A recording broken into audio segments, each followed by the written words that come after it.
Ladies and gentlemen, welcome back to Canterbury Park. Please rise if able. And men, take off your hats. It's time for the playing of our national anthem.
It is opening night at Canterbury Park here in Shakopee, Minnesota, where the main track is fast.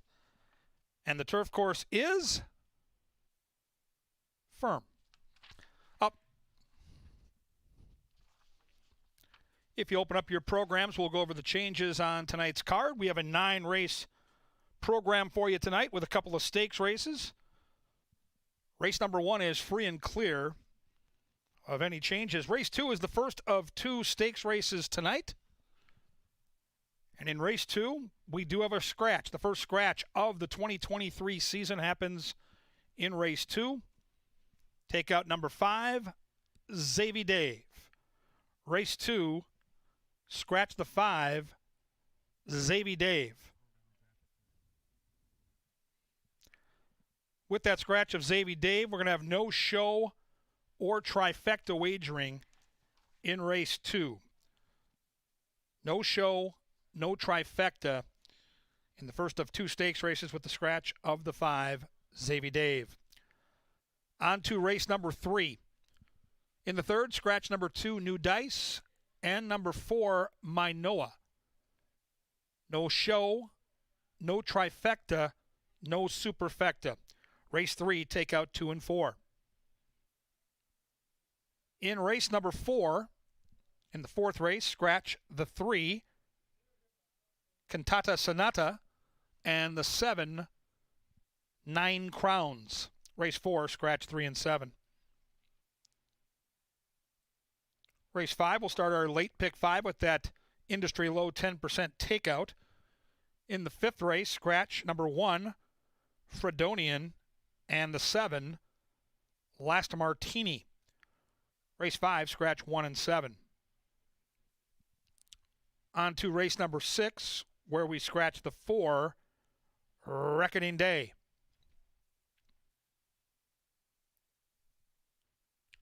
Race number 6, scratch the 4, Reckoning Day. We have rolling pick 3s here at Canterbury Park. They roll through the entire program. Final pick 3 starts in race number 7. There are no changes in the 7th race. 7th race is free and clear. Late double and the starts in the 8th race. Scratch number 7, Outrun 'em, and the 10, Eyes Flying By. Race 8, take out 7 and 10. Final race of the night, the $50,000 Ladies Slipper Stakes. Scratch number 9, Ready to Run Away. Race 9, scratch 9. Main track is fast. Turf course is firm. It's opening night at Canterbury Park. Up next, Jeff Madey and Angela Herman. In a couple of minutes, Paul Allen and myself, Kevin Gorg, down in the paddock to handicap the entire card. Enjoy, everybody.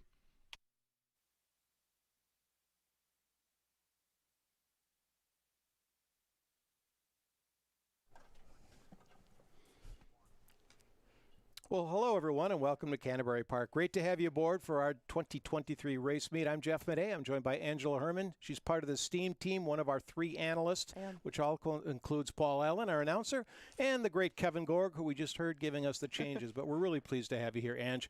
Fantastic summer planned. Kevin the Great. Yes, it is going to be a fantastic summer. It starts off in a little less than 45 minutes, 9 on opening day. And we start right off with some stakes power on opening night.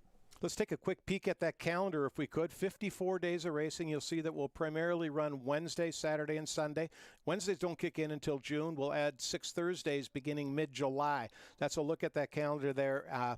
5 o'clock post time tonight, and on Wednesdays, Sundays, and Mondays are 1 o'clock. So a lot of great racing action, and tonight is no exception.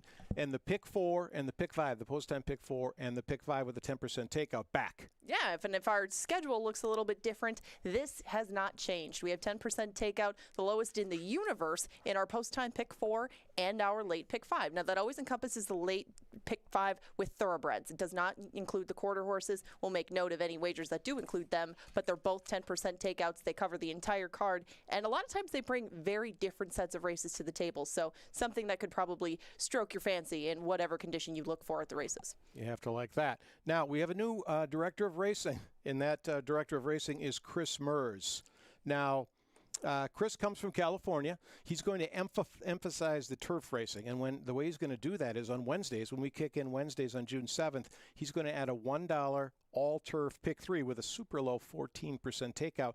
And also, he's going to have 50-cent pick 5s on Northern Stars Festival. So the big stakes nights of 50-cent pick 5, all-turf pick 5. So those are some, I think, exciting new things. It's worked at other racetracks where we feature the turf races. And again, they're not going to be necessarily consecutive races. They might be, race 1, 4, and 6 or something like that. But a different set of races with a very low takeout in the pick 3. I think that's going to be well received, especially on Wednesday nights when our signal goes very far across the country. No, and I think that a lot of people seek turf racing, especially with some of the problems that have gone on at other tracks, maybe not being able to run as many turf days as they'd like to. We had an awful lot last year, and we hope we continue that trend this year. Adding those new wagers into the mix to complement all those great turf races only ups the interest, for me at least, in taking a closer look at them and constructing those bets. The low takeout only adds to the appeal.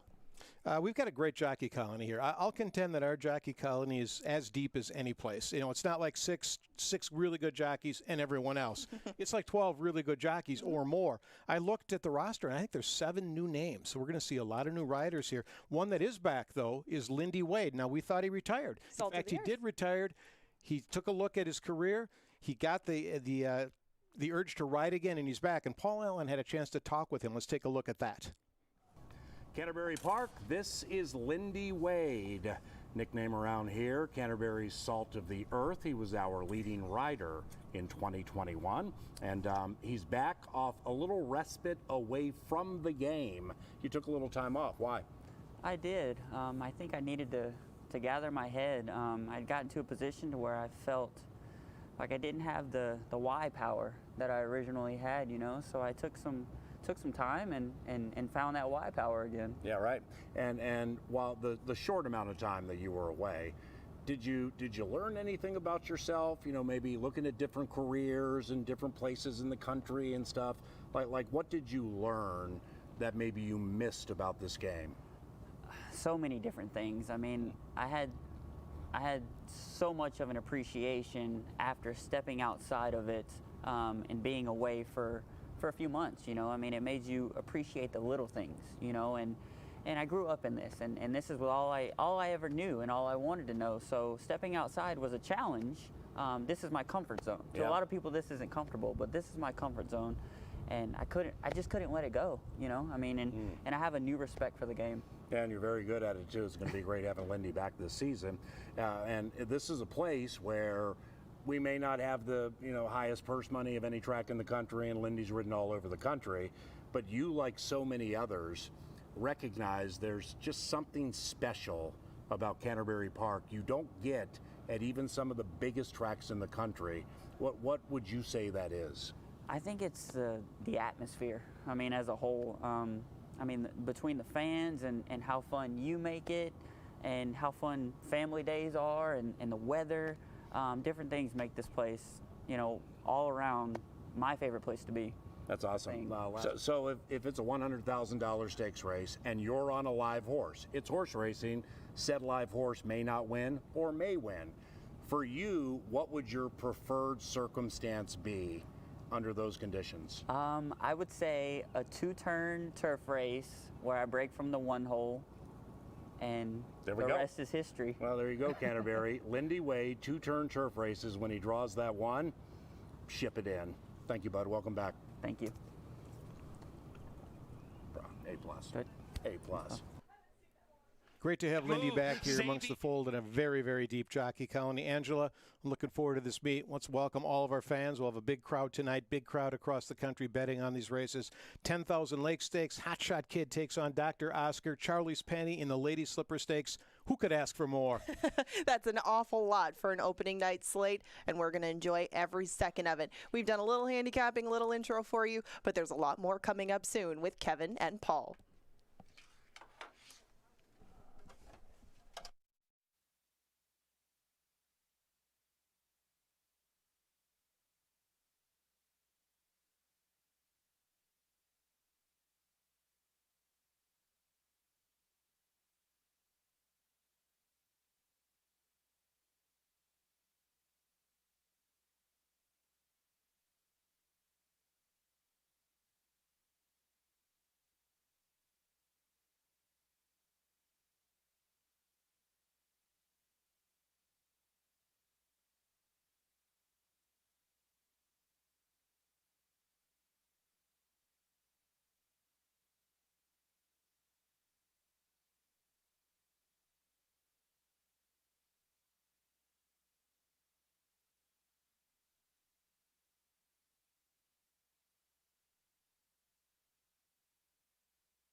Good afternoon. Happy Saturday. Welcome back to racing here at Canterbury Park. Looking forward to the meet. See a lot of familiar faces on my way down here from the press box. Our track announcer, Paul Allen, spent some time with those jockeys taking care of business on the Chaplain side of things before the races start. He'll be up momentarily. We're going to handicap the race card. It's such a fun time to be a part of this racetrack. Memorial Day weekend, perfect weather, and a great meet planned for you guys as race fans throughout the season. A couple of new things to keep an eye on. Of course, the post-time pick 4 that starts in race 1 has that 10% takeout. Take advantage of that. The pick 5 every race day, the final 5 races of the card, also with a 10% takeout. And what I'm excited about are on Wednesdays now, we're going to offer a $1 pick 3 on the turf. So we'll have 3 turf races. It's a $1 pick 3. We've seen Keeneland Racetrack in Lexington take advantage of that with their turf pick 3. There's been huge payoffs. And for those of us that are big turf fans, that's going to be very exciting as well. We welcome back our champion jockey. If you're new to Canterbury, maybe you missed the races last year, get to know Harry Hernandez. Got a bunch of mounts this weekend. He was the riding champion, and right on cue, our race calling champion, Paul Allen. Hello, Welcome sir. back. Being a member of the STEAM team, sometimes requires showing up a little late. Because when you're looking for these picks, no matter where you are, the Steam team is always working. That's Kevin, Angela, and myself, and that's why I'm late. So I'm ready to go. Welcome back. Yeah, it's going to be fun. Look at this weather. Just these race cards, the way they've come together. We got some great stakes action tonight to kick it off. I know when you're up in that booth, nothing excites you more than familiar faces, Minnesota breds going toe-to-toe. We're going to get that in race 2. We're going to get that in race 9 with our 2 different stakes races tonight. And just to see the jockey colony come together and all these trainers come back, what a meet it's going to be. Yeah, and what also excites me is seeing the new riders, and I just was in the jockeys room meeting the new riders and stuff, and we have a bevy of new shooters from all over the country, but seeing them when they first get here, and now they've worked horses in the morning, they're excited to ride in the races, but they see a track they've only seen on TV. And then they see a bunch of people flowing in, and then they see the beautiful turf course, and then they hear and see things are different here. So to see the first day of that with Harry Hernandez, Lindy Wade, Zeke Laura, Kelsey Har, so on, those who have been here, but for the new shooters, like to roll into a Disneyland, well, that's fantastic. Yeah, there's nothing like our races. It's an atmosphere. You don't get it a lot of places. You look at even Churchill Downs today, Belmont Park today, you know, you don't have the on-track excitement or crowd that our fans in Shakopee consistently bring. We're going to have 8,000 to 10,000 race fans here tonight. The atmosphere is going to be electric. It's a perfect night for it, and I can't wait to see how it unplays. And we have Statsy Dave Hanlon with Dave's Faves. Yes. The green sheet is right inside. It's going to be there every single race day between the gift shop and the information booth. And I believe by the what used to be the valet entrance, kind of the main entrance, that it's there some days, maybe today. But those picks are really good, and he puts a lot of time into it. Jay Litza with the Star Tribune. I think he gave out 2 or 3 pick 5s in the newspaper last year, like one paid 10 grand. So then you got Kevin, you got Angela. The Steam team is ever widening. We even have a lady named Sarah who came in from New York, where she last week worked at Belmont simply to get touted by the Steam team. So follow it closely. There may be gold in them thar hills. No question about it. Let's crank it up with some turf racing, I'm PA. ready. Just Blaze wins race number 1. I got it 1, 2, and 6. So you're going right into Cajun country right off the hop here with Miss Murray in the saddle. Tell us more. Yeah. Well, Just Blaze has really good connections, specifically for Canterbury. Now, the rider, Erica Murray, she's straight Cajun. She grew up she grew up just right on the border of some city and Bossier City, where Louisiana Downs is. And during the course of her career, I think she has like 130 wins, which is not bad. She hasn't ridden that long. But getting to know her a little bit this week, doing some TV work, and then praying with the riders in the jocks room. She's sharp, just very sharp. You start on the turf, and you got to be sharp. Gary Shearer is Canterbury Immortality, and he owns number 1, Just Blaze, who knows what to do on the grass. And I'm going to get a good price because nobody knows who Erica is. So I'm hoping to get 15 to 1. We'll see what happens. Yeah, I like the inside 2 for value plays here in the first, and I'm on the 2 Chocolate Ice Cream. Kind of a similar take in that it's a horse that's done well on our turf course, horse that's going to be able to save ground. The rail is out to start the season. The turf course looks beautiful, but I do think it's going to be a very fair surface. Chocolate Ice Cream probably going to come from well off the pace. So if you bet the 2 like I'm going to in the first race, don't panic. If this horse is 6, 8, 10, 8 lengths off the lead, Just Blaze has a real chance to pick up the pieces. Angela's horse is going to be tough. She has the lone speed, the 4 horse in from Arizona, who should be loose up front. And then you've got Feeding Frenzy. What do we do with Joel Burnt here, who's going to be another turf horse that looks like he's a major contender. Yeah. So I go 2, 4, 6. I give you 1 a look as well in the trifecta. Well, and the second race, the 10,000 Lake Stakes, is one of 2 stakes races we have now. Johnny the Mouse Mickelson, captain of the 83 Wayzata Club hockey team, runs our TV department. He's been here since the Canterbury Downs days. He gets it and created this phrase 30 years ago. This race may be short on numbers, but it's long on talent. And number 1, Dr. Oscar, I think is the most talented of the bunch. I believe Kevin, Angela certainly are with us. I mean, this is a moneymaker right here. He is on the inside, so he's got to pop out of there. That's generally not a problem. I think it's 1, 4, 3. It likely is, and I think the 1 and 4 are going to be out there near the front. They're barn mates. If they end up hooking up, it could set up for a horse like Hot Shot Kid, who, by the way, the 2-horse Hot Shot Kid with 16 wins from now 49 starts. Tonight will be career start number 50. If the 2-horse wins tonight, he becomes the all-time winningest Minnesota bred, and he's going to be 8-10-1 in this race. And again, if the 1 and 4, who are the 2 best horses on paper, if they hook up, look out, the 2 will be coming. What if Max scratched the other one? Because he knew he couldn't beat Hot Shot Kid. Keep an eye on that too. That's steam team stuff right there. Race number 3 after the stake. That one's short on numbers. The second one, which comes up in the last race of the card, the Lady Slipper, we both believe we're both on the same horse who will be favored. Not as prohibitively favored as Dr. Oscar, but that's a better stakes race coming up later. Race number 3, what do you got for that one? Who do you like? I'm bummed out. The horse I was going to bet and was touting was the 2 New Dice, who scratched. Take out the 2 and 4. Race certainly changes now with just 4 horses in the gate. I think the 3 Birdie Machine gets a really good trip, sits just off the pace. 1 likely, is the speed of the race. If the 1 clears off, the 1 is dangerous, but I think the 3 is just a little too good. Joel Burnt gets the job done here. I go 3 and 1. And Joel Burnt was our leading trainer last year. Bob Lothenbach, the leading owner. Harry Hernandez, the leading rider. And now we're down to 3 racing days a week. All right, so we're going to race Wednesdays at 5, and then Saturdays at 5, and Sundays at 1. Eventually, we're going to pick up some Thursdays. But the Burnt and Mac Robertson stables are absolutely loaded again.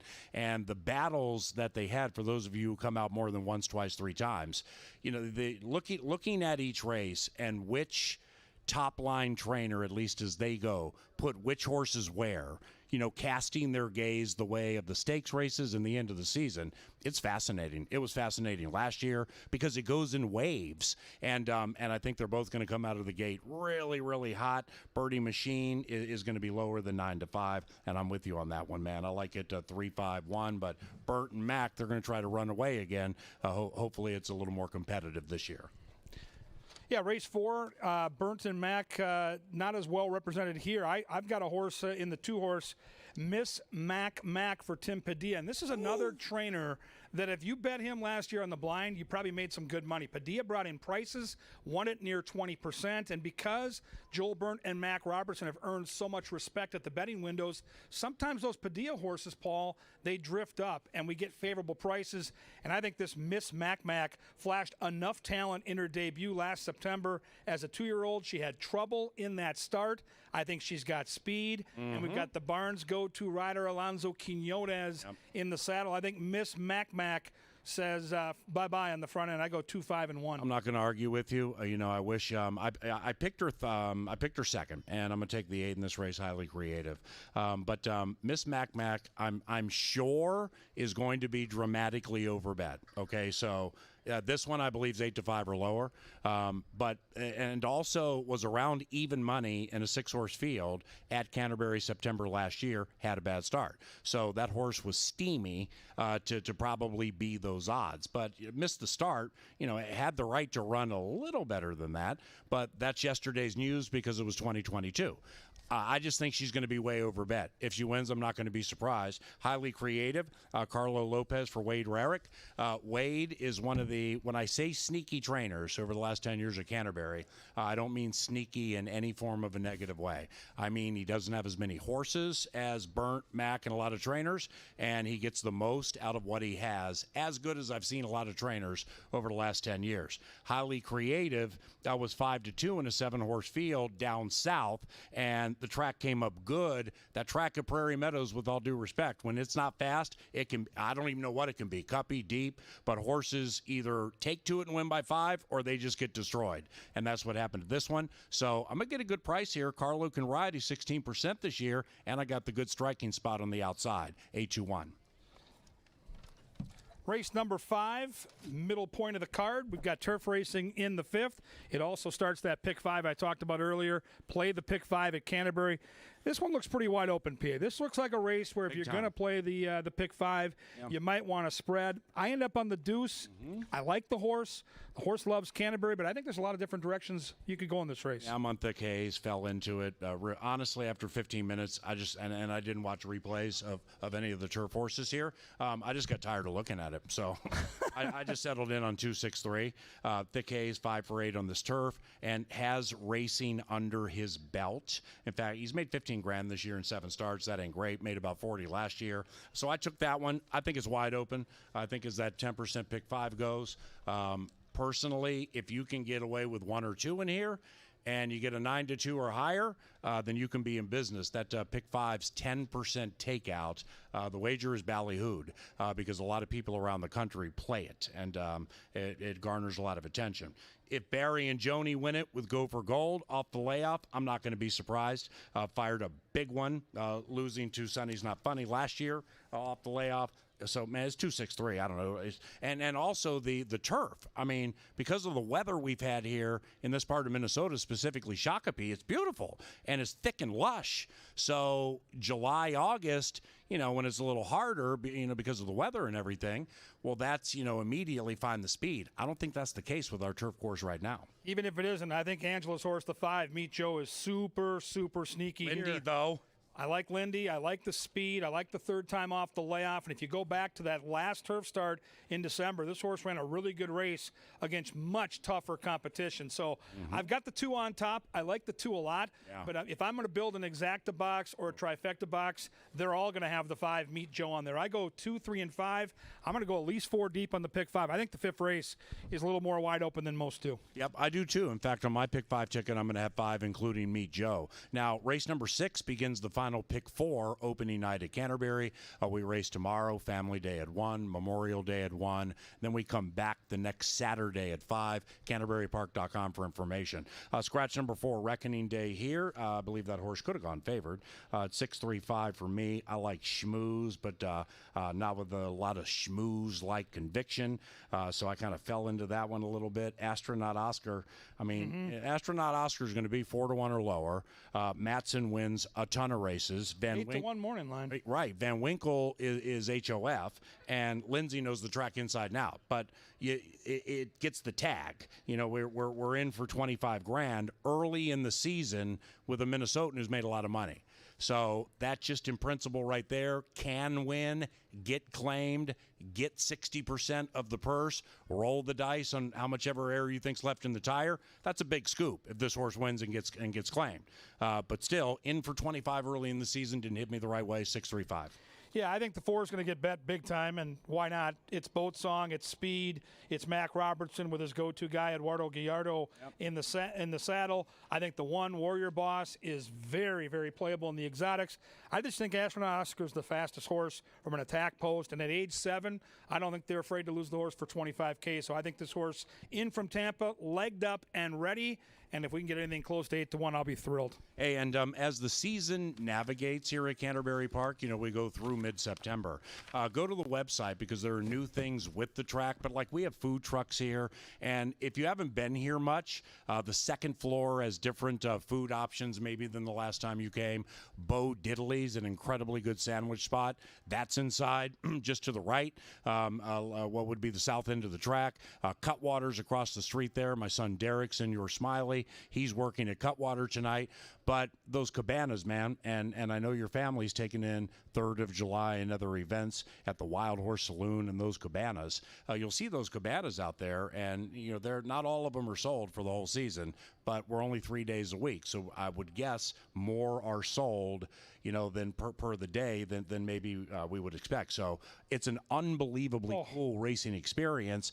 Get that information at CanterburyPark.com. Bring family and friends out. Get a cabana, man. Those cabanas are awesome. You got your own teller right there. You've got your own service for food and beverage. You have the best seats in the house, and it's a private area. So if you've got family and friends you want to hang out with and entertain and not, mix with the rest of us, the unwashed, so to speak, that is the place to be. Head to CanterburyPark.com. Yeah. Have the time of your life. And right behind that, as Kevin would call the card casino, the other 2/3 of the members of the Steam team call it the casino. Hey, you got blackjack, 3-card poker. So if you hit something nice, turn around, go play some green chips at the blackjack table, and just make it just an unbelievably fun day at the park, racing and in the casino. We're coming up on race number 7 now, and racing Sunday and Monday. But that pick 5, again, look into it. It's earlier in the card, 10% takeout, lots of money, bet a little to make a lot.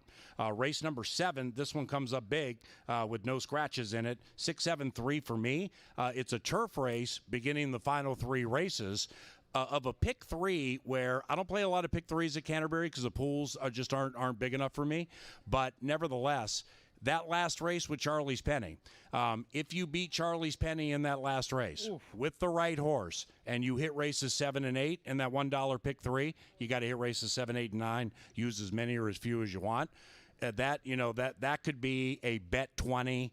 Scoop 700 if you have the right. Charlie's Penny, right. You're going to get paid. So that's why I'm mildly interested in the late pick 3, 6-7-3 for me. Elegance and Tonic, not with a ton of conviction. Cody Rosine does a really good job with his horses. They don't always win, but they fire. 6-7-3. Yeah, they put the blinkers on last time, and that filly responded at Oaklawn Park. She just crushed a really nice group of claimers. If she's loose tonight, she's going to be a problem. Second-time hood. Every handicapper I respect is on this horse. Angela, Oracle, Jay, you, all on the 6. I'm on the 7. I think the 8's going to be a problem for Elegance and Tonic. I think the 8 Chocolate Freckles is fast, and I think she makes this race go. And if Jewel Azul can sit back and pounce, I'm going to trust Harry to get the money. I go 7-9, 6-2. Right, but the turf course, okay, it's the main track here, and generally speaking, at a majority of tracks around the country that have dirt tracks, they have a tendency, for whatever the reason, weather related mostly, to cater to those who get to the early lead. It's not like there's a no passing sign, but speed is what you want on the dirt.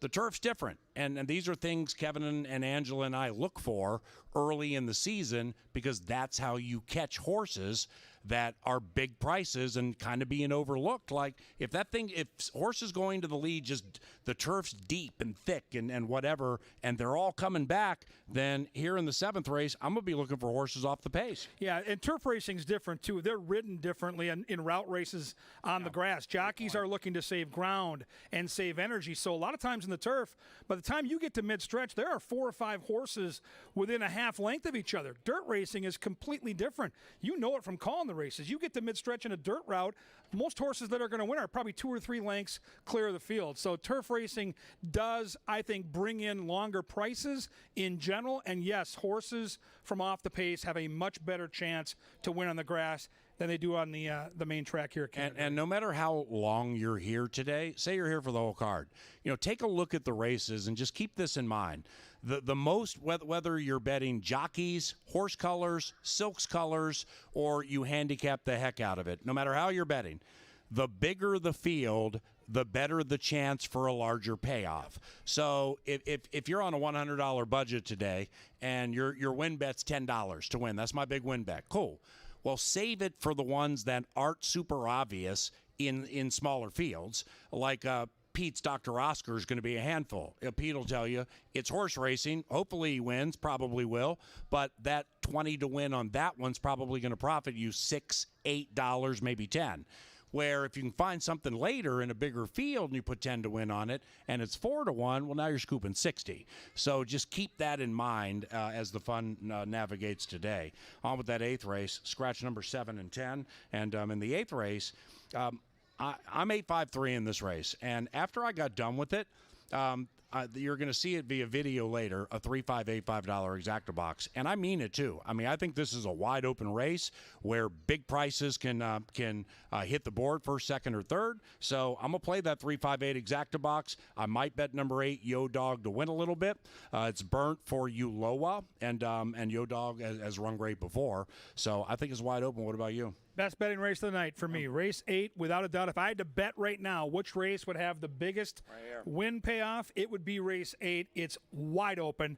And with that in mind, I had to find a horse that, at least with the morning line, had a juicy price. And I found that in the 9, Happy Hour Bobby. This horse hasn't raced since we last raced in September here at Canterbury. It's a Minnesota bred who's legged up and ready to go for Mac.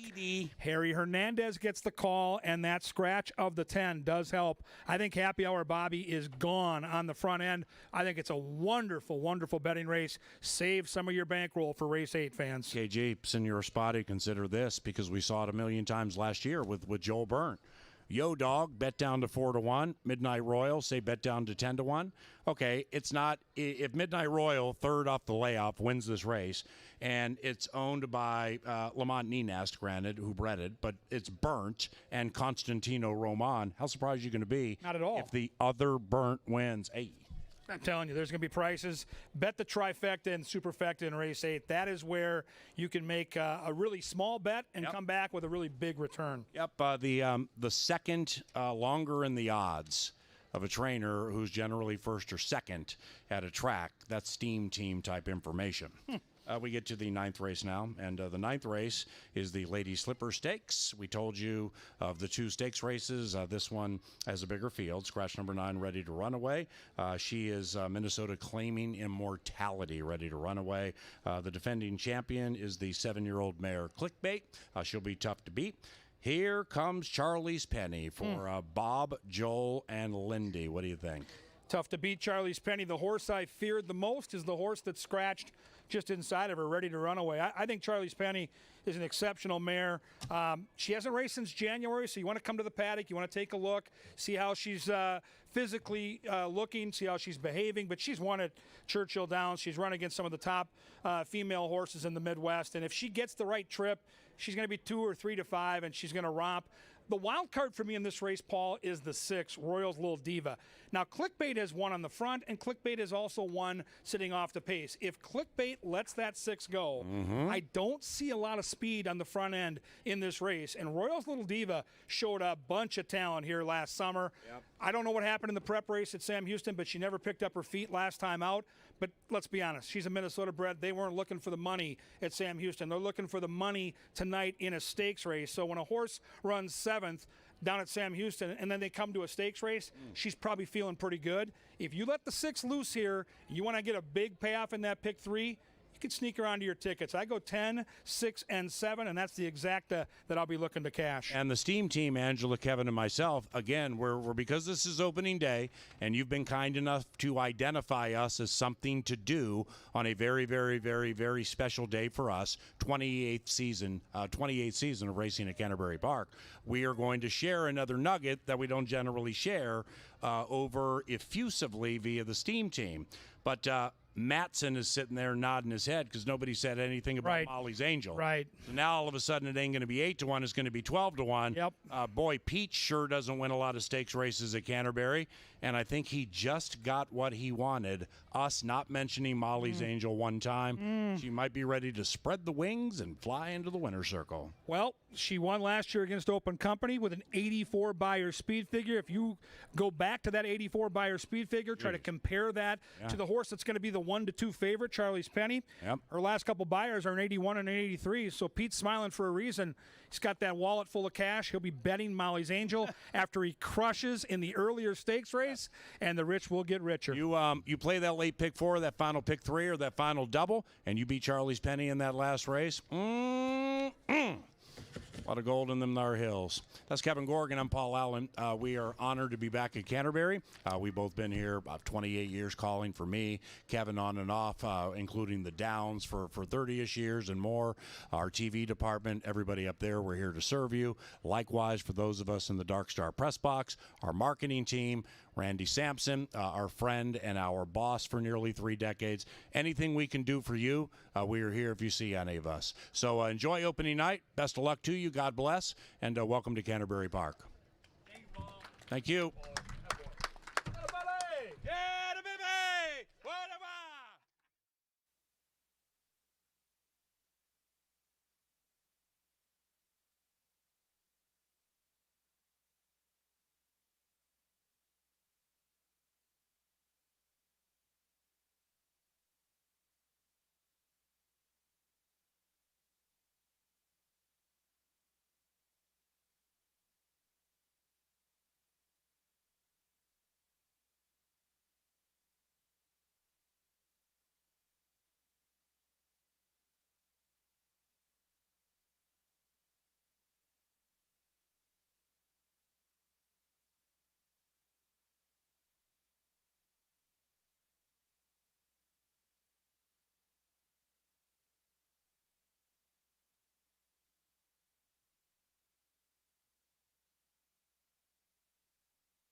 All right, fans, just 3 minutes to post here for the first race of the season. Time to put together that post-time pick 4, 10% takeout, such a great value. And I don't think you need to spend a ton of money to hit this thing, but I do think this first race has some upset potential. I do think the 4 likely is going to be on the lead, likely going to be solo out there and look really good in the paddock. But I went 5 deep here trying to get a price, knowing that the middle couple legs might be a little chalky. So I went 1, 2, 4, 5, and 6 here.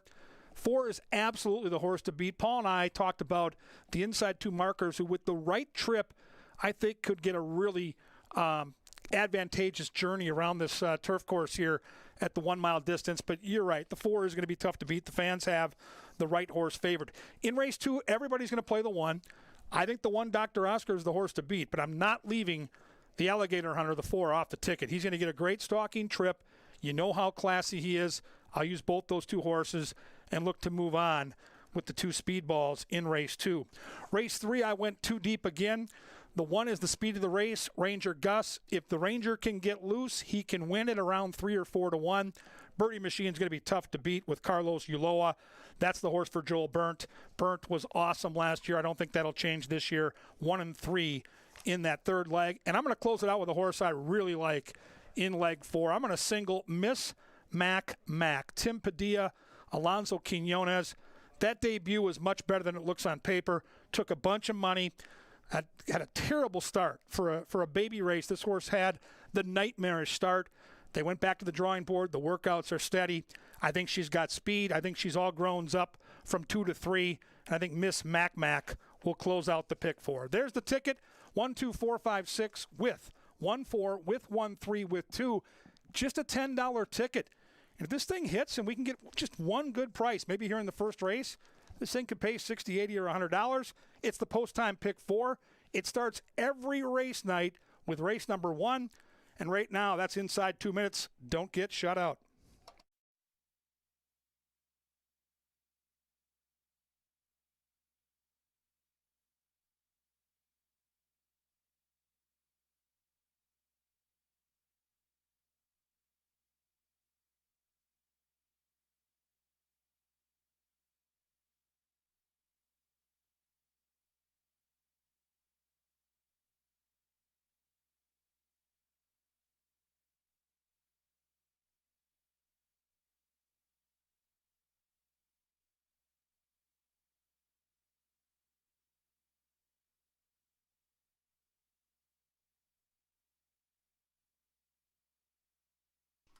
It is opening night for racing at Canterbury Park, season 28, and we welcome you. Part of our sponsorship group, we welcome those and thank those for yearly belief in Canterbury Park. Some of them include Apple Autos, Ashley Home Store, Continental Diamond, and Jim Beam. The first race tonight provided by Loeffler. That's the Upper Midwest's largest privately owned business technology and surf service provider. To all of you, thank you.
About set. And they're racing out of the gate in 28, racing at Canterbury Park. The racing's in the air on the vast and ever-expanding Canterbury Park Teleracing Network, and the one who immediately soars off to the lead is NK Rocket Man. It's the lid lifter, and the Rocket Man soars away by about 5. That is NK Rocket Man leading a well-strung outfield. Welcome to Canterbury, those of you here in Shakopee for the lid lifter of all lid lifters. Those of you watching and wagering abroad, thank you too, as NK Rocket Man slows down up the barn side. After that, we have Karma Newts. Karma Newts is attached to Mishko, and they're cutting into the margin of this lonely leader. About 4 lengths behind that is Just Blaze, fourth, 7 out of it, and about 3-4 lengths clear from Ama Harley 2. That Minnesotan needs to get going about 10 lengths from the lead opener, CBY, and is to the inside of Feeding Frenzy and Chocolate Ice Cream. The veterans beginning to unwind from behind and is about 12 lengths behind the Lone Speed. NK Rocket Man at 6-5 set sail for home on the beautiful Canterbury lawn. NK Rocket Man shifts ground, is vulnerable outside Just Blaze, and between runners Feeding Frenzy finishing sweetly with Chocolate Ice Cream to the outside, and at 5-1 Chocolate Ice Cream. My oh my, so am good.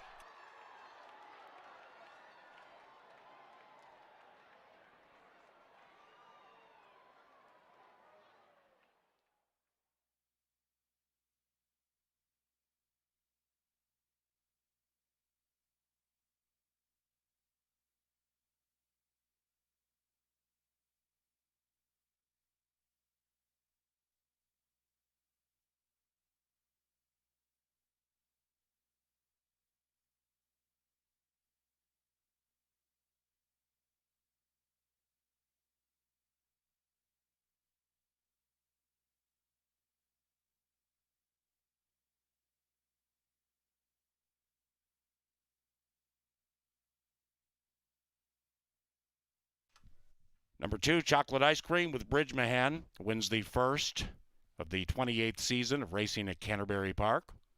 We have photography being handled for the other placings, and 134.05 on the firm, the time.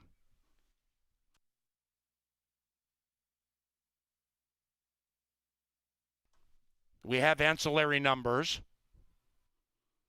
2146.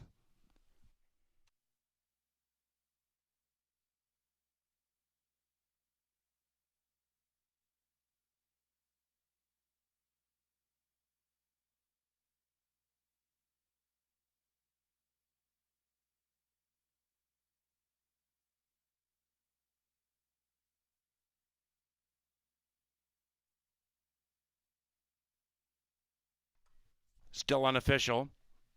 Racing at Canterbury also provided in part by Kim Crawford Wines, Quick Trip, Maker's Mark, the Minnesota Lottery, Michelob Ultra, and Pepsi.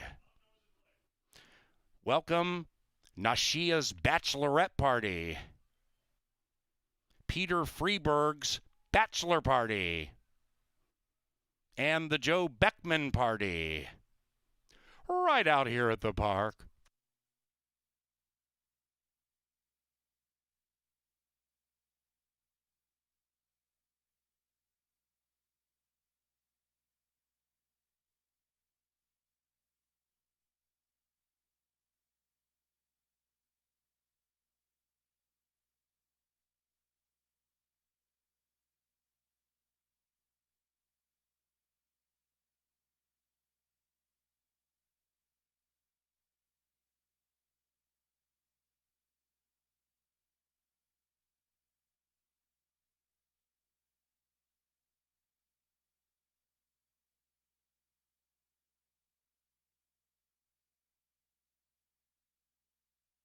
The first on opening day is official. It's Bridge Mahan on the turf at 1380. 2146 to begin festivities. First exacta, 52 to 1 on your money. 10-cent superfecta, $82 for a dime. Trifecta paid $86.90. If you have any questions about wagers, go to our information booth. Trifecta, top 3 in a given race. Superfecta, top 4 in a given race. Exacta, top 2. When placed in show wagering, of course. And the second race is the first of 2 stakes races. This is the 10,000 Lake Stakes. Without number 5, Zaby Davy, who scratched. And in the second race, no show or trifecta wagering. About 22 minutes from it.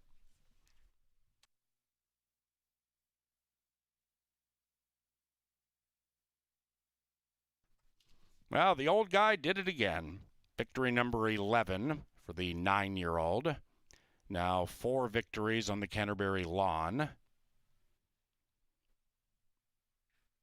And here comes Chocolate Ice Cream and Jermaine Bridgemahan. Lynn Rarick is the victorious trainer. And the winning owner, Patrick Fields.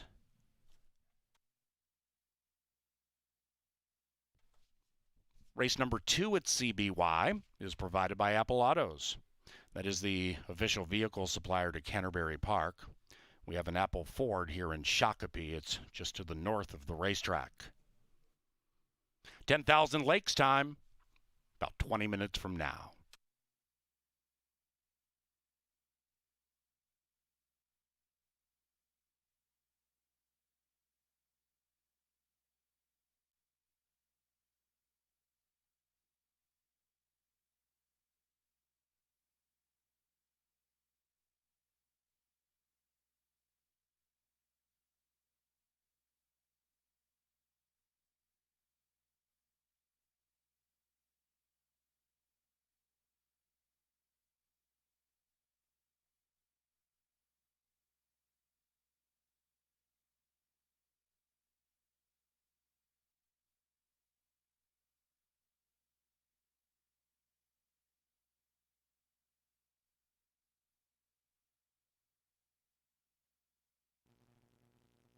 About set.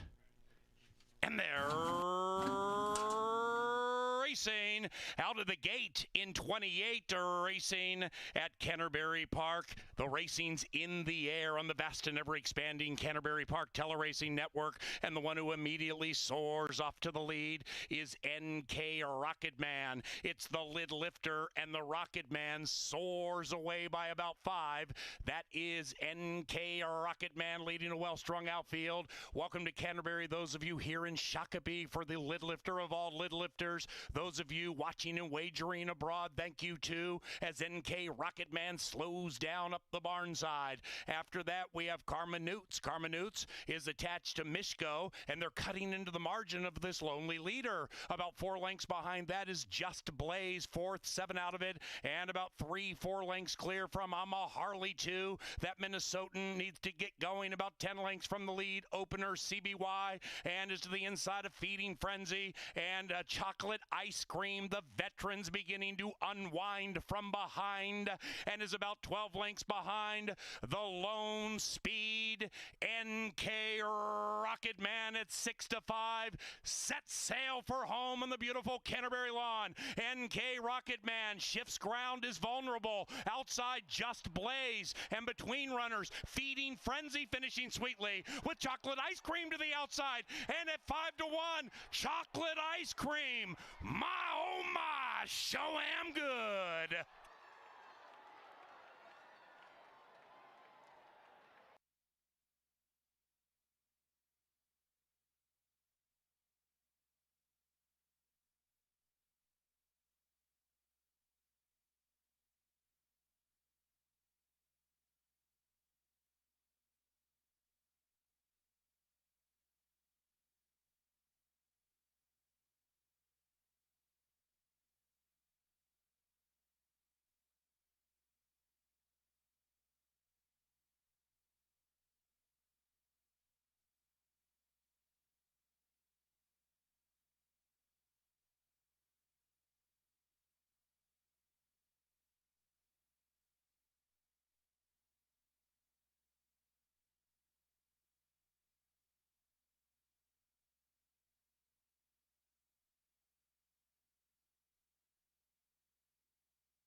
Hey, what's up? Bridgeman, really good on the turf. You know, we did some interviews with some riders within the last week, Erica Murray, Lindy Wade, and Jermaine Bridgemahan.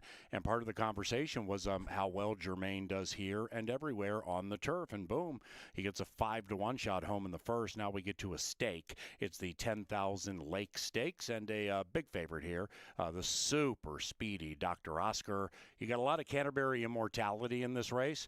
3.5 to 1 is Hot Shot Kid. Kevin Gorgs in the paddock, set to analyze it. And Hot Shot Kid, 3.5 to 1.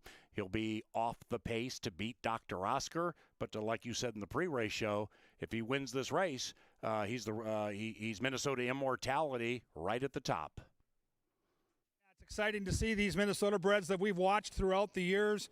It's not a big field, only 4 horses racing for the $50,000 purse, but some superstars here in Hot Shot Kid. If he does win, if the 2-horse gets the upset win here, the all-time winningest Minnesota bred in history, that'd be pretty cool to see. Pace makes the race on the turf. Jermaine Bridgemahan stayed off the hot pace and got chocolate ice cream home at near 6 to 1. Let's take a look at the field, because I think it comes down to really one opinion. If you're going to bet this race, either like Dr. Oscar or you think somebody can catch him. He is the speed of the speed.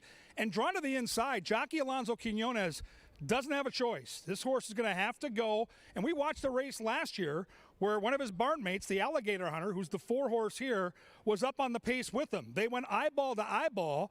They both are so fast and so talented, but they were vulnerable late, and they got beat in the stretch. That'll be the key to the race.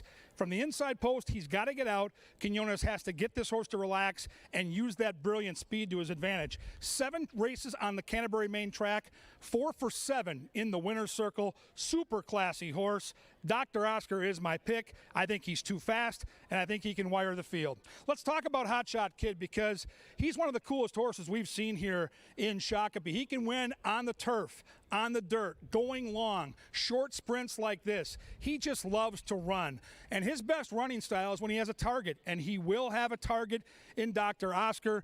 He can close with the best of them, and he's trained by a Hall of Famer, Mac Robertson, one of the greatest trainers to ever grace the grounds here at Canterbury Park. Hot Shot Kid, looking to run into the racing history books, is 3 to 1. Number 3 is Weston's Wildcat. Really nice racehorse. 85 Beyer speed figure last time out, but these are deep waters. He'll be sitting just off the pace and try to pounce. I think by post time, he'll be closer to 5 to 1. Here comes the Alligator Hunter, number 4. 20 career starts, 10 times this horse has won, and I hope you were cheering and betting for him as a Canterbury faithful fan back in March when he won at 18 to 1 down at Glitzy, Tampa Bay Downs. He's got good speed. He loves this racetrack. 8 wins from 12 starts here at Canterbury. The Alligator Hunter looms the danger to the favorite, Dr. Oscar. It's the $50,000 10,000 Lake Stakes. No try, no show, but all kinds of fun. Can anybody catch and beat Dr. Oscar? He's 4 to 5. Get to the windows now, and if you want to save some time, fans, First Bet is the official betting app here at Canterbury. Sign up today. Avoid those lines. It's easy to deposit and withdraw. That's First Bet, and right now it's our first stakes race. Good luck and enjoy race number 2.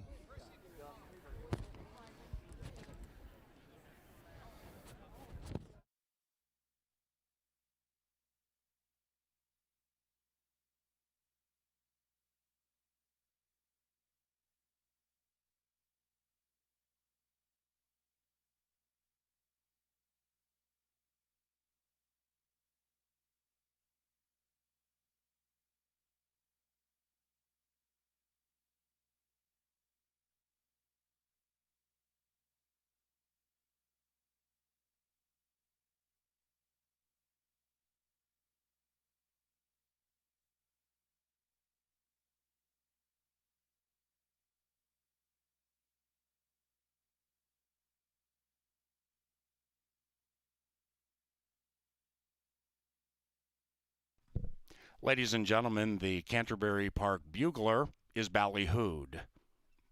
For the first stakes race of the season, here is Sir Leonard Dykert.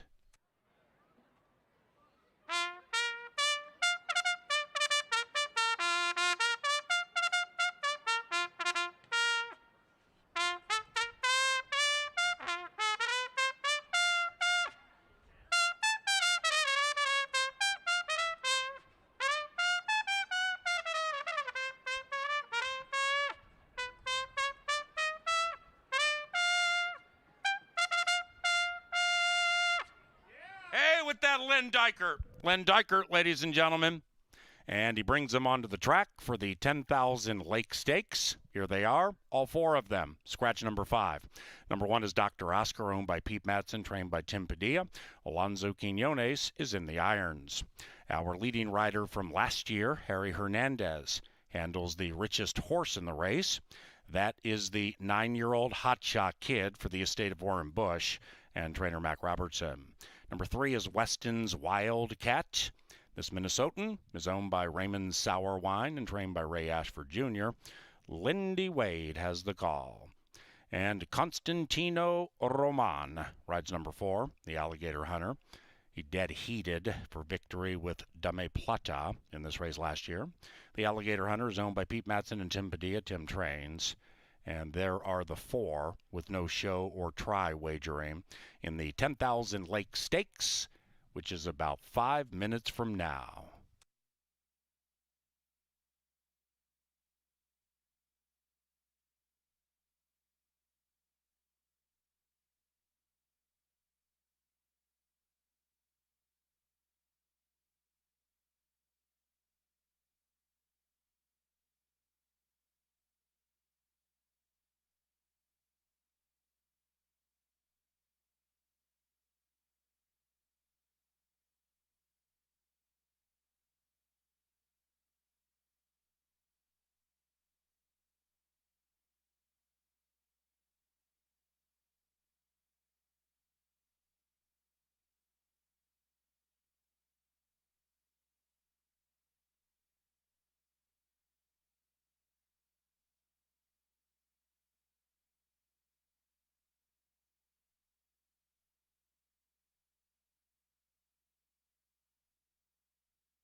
Right on the PTZ cam and go out.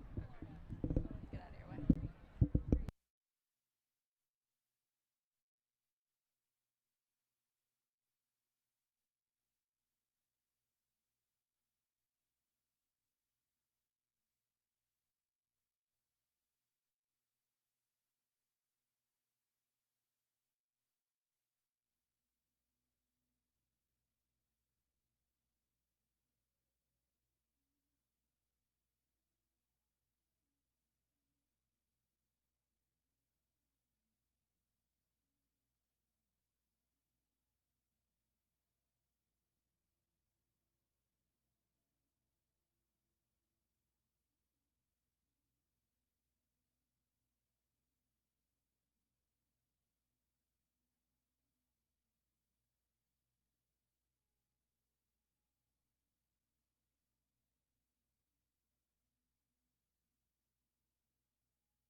Ladies and gentlemen, we have a concert series at Canterbury, and the first one is Friday featuring the band Night Ranger. If you would like to see Night Ranger in an intimate setting at Canterbury, please go to the website, canterburypark.com.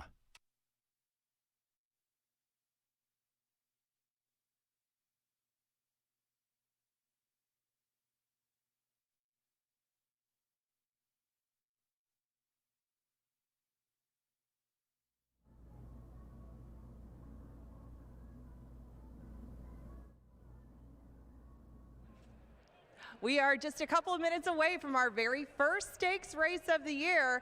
Welcome back to Canterbury, everybody. Are you having fun so far? We have a lot coming up this season in addition to those concerts that Paul mentioned before. We've got a lot coming up very shortly. A lot of Taste of Canterbury events. We have Seltzer Fest going on Saturday, June 10th. We have Breakfast on the Rail starting on June 17th. We don't have a whole bunch of time before the 10,000 Lakes, but all of these special events, all the promotions, all the details that you're going to need are on our website, canterburypark.com. That's the source for all information, opening night and beyond. But for now, we don't have much time until the very first stakes race of the year. The 10,000 Lakes field are at the gate, and Paul will take you through it. It is now post time for the $50,000 10,000 Lake Stakes. Thank you, Angela. This is the 31st running of the 10,000 Lake Stakes. The first victor back in the Canterbury Downs days, Quiet I'm Thinking, won that one for Percy Sherbensky. Croc Rock, maybe the fastest sprinter in the history of Canterbury, is a two-time winner for Dale Shenian. Sir Tricky for the Butzos has won this race twice, along with the speedy Mr. Jägermeister, a two-time winner for Valerie Lund. Now, the Alligator Hunter has gone in. Dr. Oscar is favored, and they're racing in the 10,000 Lake Stakes. And the Gator at the Alligator Hunter pops very nicely and is sticking with Dr. Oscar, at least for this part of the race in the early stages of the $50,000 10,000 Lake Stakes. After that, Weston's Wildcat watches it from 6 out of it, and the rich veteran Hotshot Kid asked for run by Harry, about 8 behind the Doctor. Dr. Oscar operates with a lead of a half. In second, the Alligator Hunter, looking to take a big chomp out of the purse, is now on level terms. Hotshot Kid, 7 out of it to the inside of Weston's Wildcat. And around about the quarter pole, the Alligator Hunter, the bookender, is making Dr. Oscar, the ballyhooed 1-5 favorite, work very hard. They're into the final furlong. Dr. Oscar by an inch. The Alligator Hunter red blinkers. After that, Hotshot Kid, not today, in Weston's Wildcat. The Doctor's in the house, and Dr. Oscar is the 10,000 Lakes champion.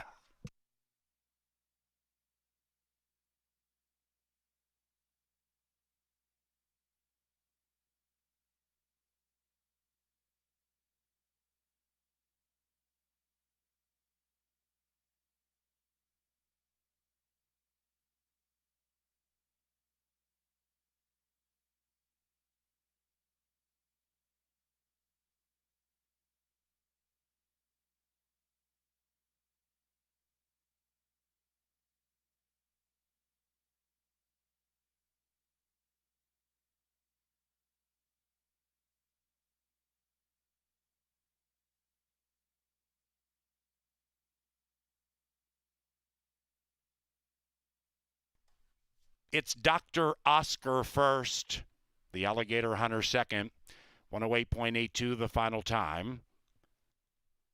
The Doctor in lickety-split fashion, threatening the 2021 10,000 Lake Stakes record time, 108.54 set by Mr. Jägermeister.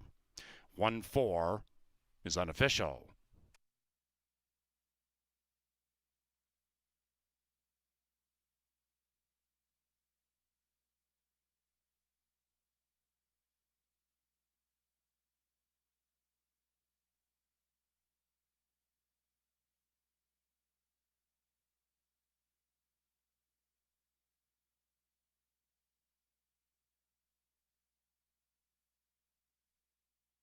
1-4-3-2.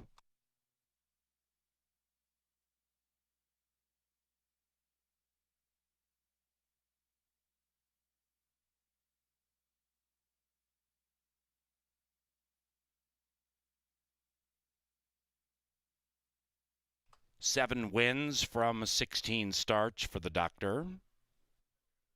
Pushes the earnings right around $250,000.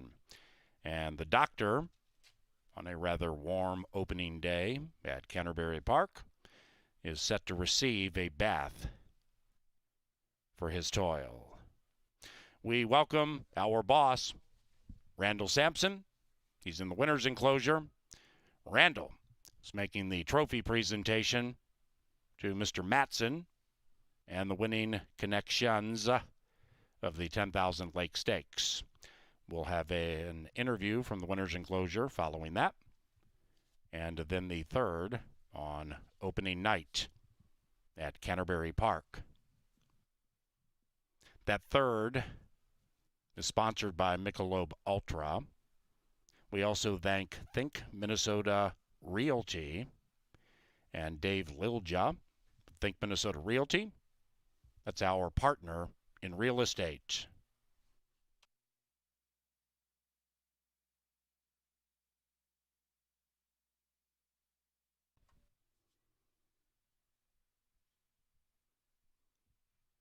In the winner's circle, the 10,000 Lake Stakes champions, Dr. Oscar and Alonzo Quinones. This Minnesotan is owned by Pete Matson and trained by Tim Padilla. The Doctor is a 4-year-old bay son of Shackelford out of Miss Darla. Bred in Minnesota by the winning owner, Pete Matson. Still unofficial.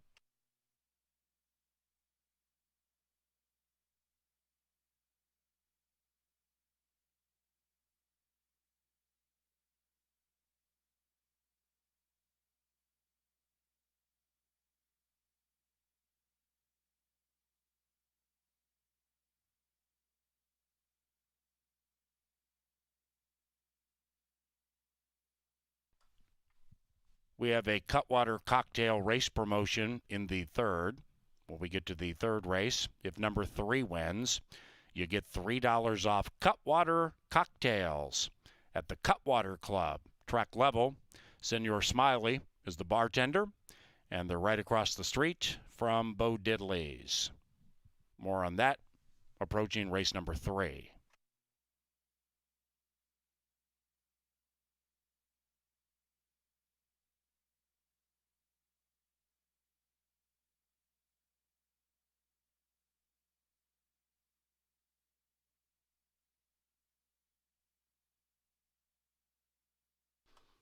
Pete Matson, the winning owner, is with KG. Yeah, one of our favorite owners, always a smile on his face because he's got so many talented horses. Dr. Oscar did not disappoint. 108-4, and you're part owner of the Alligator Hunter and Turning for Home. They're eyeball to eyeball. What was it like to watch those two horses go head to head? Well, it's just relief that you know you're going to get first and second. And going into the race, these two horses had hooked up before, and they both have brilliant speed. It was critical that Dr. Oscar at some point found his feet and got the lead. That inside post is no bargain. He didn't break quick out of the gate. Were you a little nervous in the opening furlong? No, because that's kind of the way that he breaks and kind of the way Alonzo rides the horses. He doesn't break them real fast out of the gate, but he doesn't let them get very far behind and picks them up going down the stretch. And here we are back at Canterbury, 10,000 fans, 10,000 Lake Stakes. You had both these horses wintered down in Florida, Tampa. They both won races down there against Open Company. But for you, a guy that supports Minnesota racing, how important are these stakes races and this race meet this year? Well, being from Minnesota and having so many Minnesota breds and watching how happy Cam Casby used to be and Kathy Kassoon used to be when they won with their bred horses, they just made it a big challenge. So it's always a good feeling to know that you bred a horse in Minnesota and you got the trophy in your trophy case. It's a beautiful trophy. It's a beautiful horse. Congratulations. Pete Matson runs 1-2 in the 10,000 Lake Stakes with the Doctor making a house call in the winner's circle.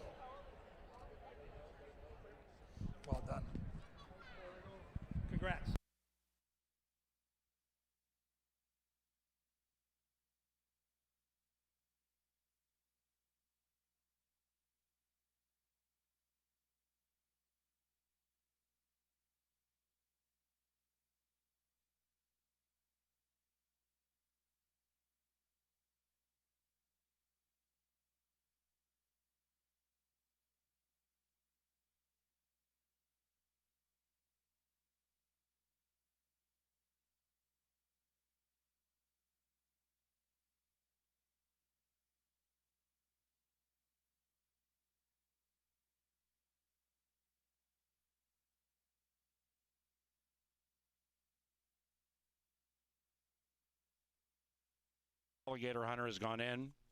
Dr. Oscar is favored, and they're racing in the 10,000 Lake Stakes. And the Gator at the Alligator Hunter pops very nicely and is sticking with Dr. Oscar, at least for this part of the race in the early stages of the $50,000 10,000 Lake Stakes. After that, Weston's Wildcat watches it from 6 out of it, and the rich veteran Hotshot Kid asked for run by Harry, about 8 behind the Doctor. Dr. Oscar operates with a lead of a half. In second, the Alligator Hunter, looking to take a big chomp out of the purse, is now on level terms. Hotshot Kid, 7 out of it to the inside of Weston's Wildcat. And around about the quarter pole, the Alligator Hunter, the bookender, is making Dr. Oscar, the ballyhooed 1-5 favorite, work very hard. They're into the final furlong. Dr. Oscar by an inch. The Alligator Hunter, red blinkers. After that, Hotshot Kid, not today, and Weston's Wildcat. The Doctor's in the house, and Dr. Oscar is the 10,000 Lakes champion.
Welcome back to the paddock for race number 3. It was an exciting edition of the 10,000 legs for what it lacked in quantity. Certainly it brought home in quality, and Dr. Oscar gets the better of his stablemate, the Alligator Hunter. That's the way the 10,000 legs goes for 2023. Now let's move it along to race number 3. Some betting options eliminated in this third race as a result of 2 scratches.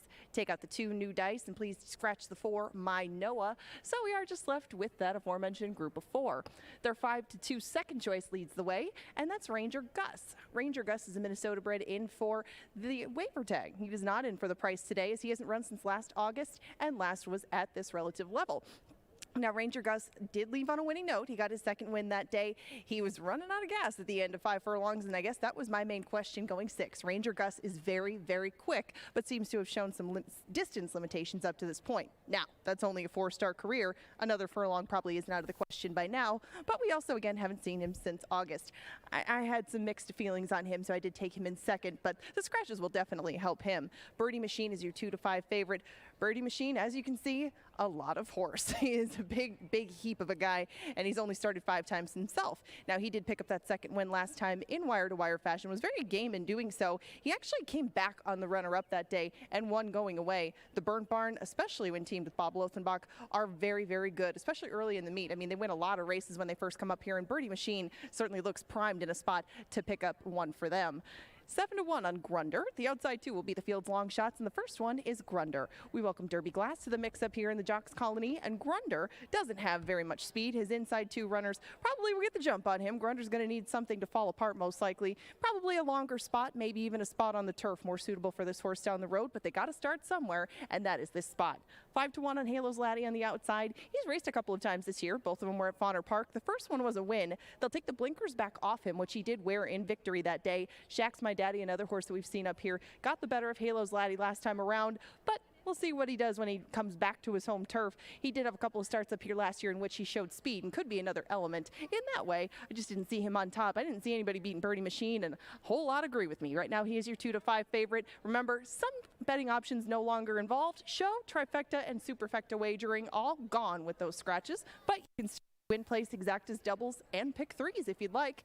Those are all coming up in about 10 minutes. Right now, the quartet heads out of the paddock and onto the track.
Ladies and gentlemen, Sir Leonard Dykert.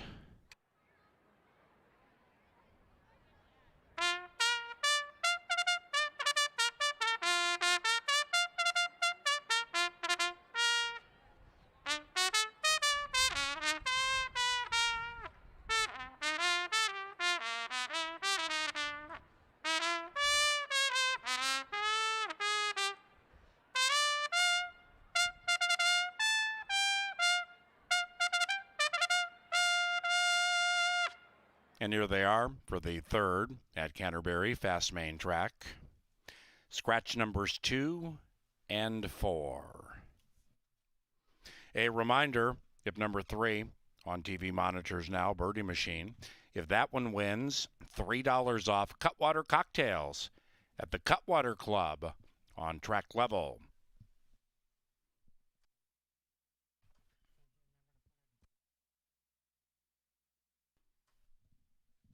Racing out here, provided in part by Ashley Furniture, and there's no better place for home inspiration than your Shakopee Ashley store.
All right, ladies and gentlemen, welcome up to the press box. It's time for our power play of the day. We're going to look to shoot and score right back on that turf course. And the power play today is going to be middle of the card, so a very important race in terms of those horizontal wagers. Thick Haze is the horse, number 2 in race number 5, 3-1 morning line. Let's take a look at some of the important factors with what this horse has done. Number 1, he comes in from Turf Paradise. A lot of these horses racing at Canterbury early in the season have been legged up or off the shelf. This horse has recent races in April on the grass, ran a couple of good ones. This horse has Israel Hernandez on his back, regular rider that rode this horse to a victory earlier this year. But the biggest and most important stat in daily racing form that I see is right here. 8 starts on the Canterbury turf, 5 victories. And yes, post position matters. The rail is out. We saw it already in our first race of the season. Turf racing is saving ground and saving energy. And here's a race at Canterbury, his favorite course, where he had an inside post. And look what that does. When you come out of that turn and head down the stretch, when the real running starts on the grass, this is where I believe Thick Haze will be again tonight. And he takes advantage of that position. He saves ground, saves energy, and now when turf racing is won or lost, it's in that final furlong, and right now is where Thick Haze tends to do his best work. Post 1 tonight with the scratch of the horse inside of him. Thick Haze, 3-1, I think gets a similar trip and ends up with a similar result. He is the power play tonight. Race 5, number 2. Let's go get it.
And they've reached the starting gate. It is now post time for the third at Canterbury Park. The Cutwater horse, Birdie Machine, prohibitively favored.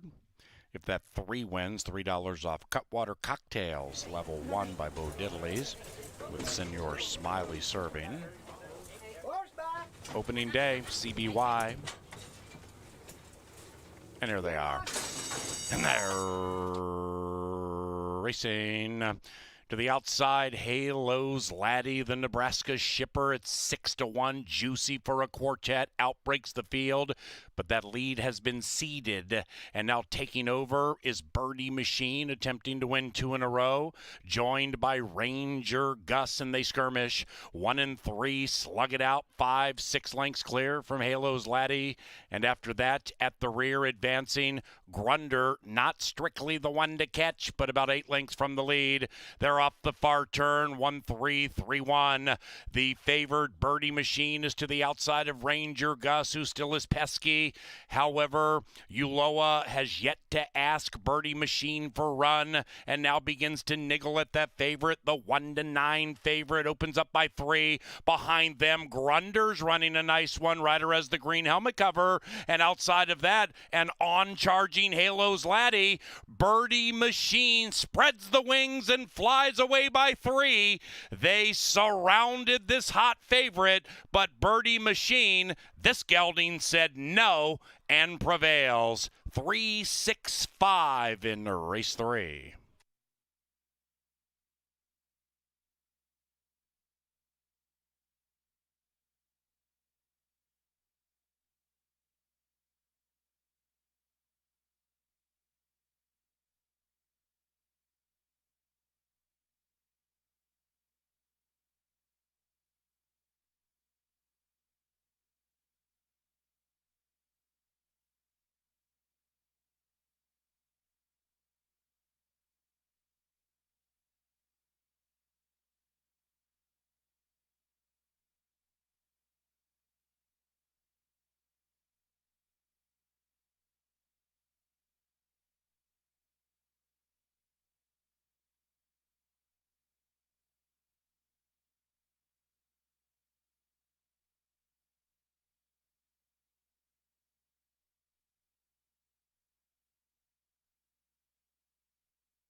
Number 3, Birdie Machine.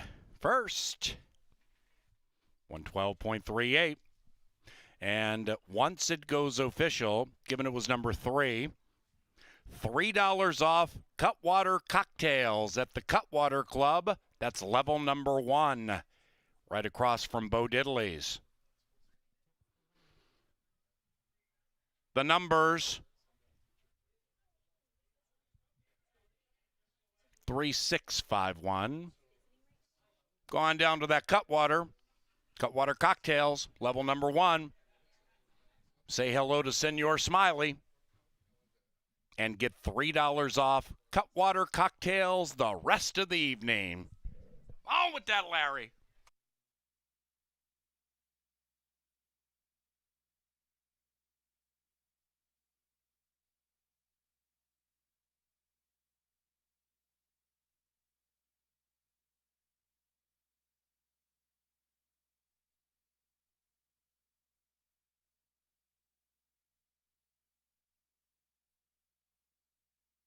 Race 3 is official. Hey, ladies and gentlemen, next Saturday, Taste of Canterbury. It's barbecue and bourbon. That's next Saturday. Provided by Maker's Mark. Information at canterburypark.com/events. Next Saturday, the day after Night Ranger performs at Canterbury, Taste of Canterbury, barbecue and bourbon. Birdie Machine prevails for a second consecutive time. Same trainer and owner here from Chicago. Likewise for the rider. making his debut at Canterbury.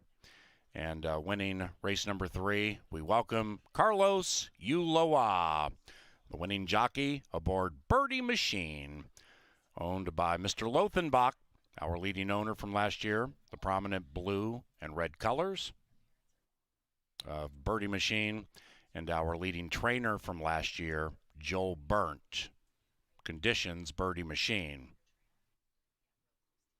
As we undoubtedly await the Lothenbach ensemble in the winner's enclosure, we tell you the 4th is about 20 minutes from now. Scratch numbers 3 and 7. Race number 4, scratch numbers 3 and 7. Don't forget, those of you on track and outstate, the Canterbury Park Pick 5, only 50 cents with a nation low 10% takeout. That begins race 5.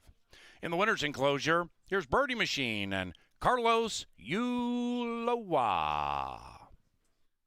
Lothenbach Stable Zones, Burnt Trains. Birdie Machine is a 5-year-old, son of Cantharos from the Limehouse mare, Birdhouse.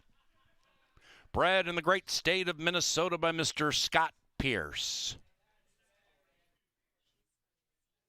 And the Lothenbach ensemble has arrived.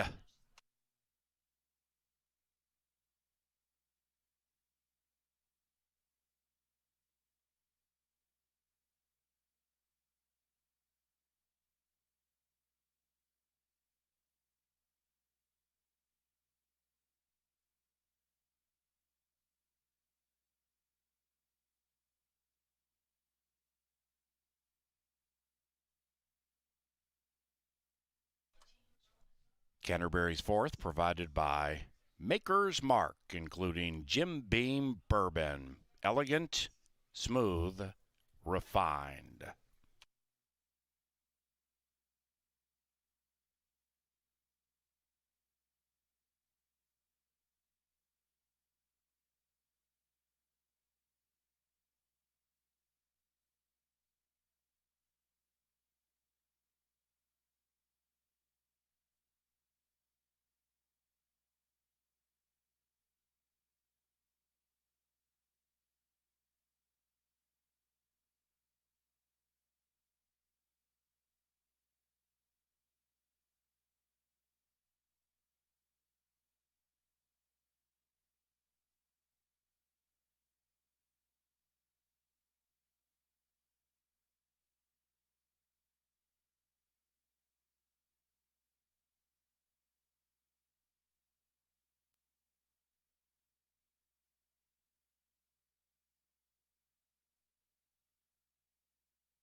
And here they are.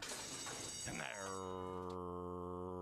racing to the outside. Halo's Laddie, the Nebraska shipper, it's 6-1. Juicy for a quartet. Outbreaks the field, but that lead has been ceded. And now taking over is Birdie Machine, attempting to win 2 in a row. Joined by Ranger Gus, and they skirmish. 1 and 3, slug it out. 5, 6 lengths clear from Halo's Laddie. And after that, at the rear, advancing Grunder, not strictly the one to catch, but about 8 lengths from the lead. They're off the far turn, 1-3, 3-1. The favored Birdie Machine is to the outside of Ranger Gus, who still is pesky. However, Ulloa has yet to ask Birdie Machine for run, and now begins to niggle at that favorite. The 1-9 favorite opens up by 3. Behind them, Grunder's running a nice one. Rider has the green helmet cover, and outside of that, an on-charging Halo's Laddie. Birdie Machine spreads the wings and flies away by 3. They surrounded this hot favorite, but Birdie Machine, this gelding said no and prevails. 3-6-5 in race 3.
Well, jockey Carlos Yoloa is new to Shakopee. He's ridden in Chicago before. I really liked what I saw aboard Birdie Machine. Yes, Birdie Machine was the heavy favorite, but went quick early, didn't panic around the far turn. After speed dueling with the one, a crafty jockey always saves energy for the stretch run, and that's what Carlos did. Gets his first win at Canterbury. Congratulations. And oh yeah, the Lothenbach Stables and Joel Burnt, where we've seen them so many times before in that winner's circle. Here we go now to race number 4. We close out that post-time pick 4 with a very difficult maiden special weight race. When you hear maiden in the race name, that means these horses have never won a race. They are maidens. They are looking for career win number 1. These are 3-year-old fillies. The girls will battle at 6 furlongs.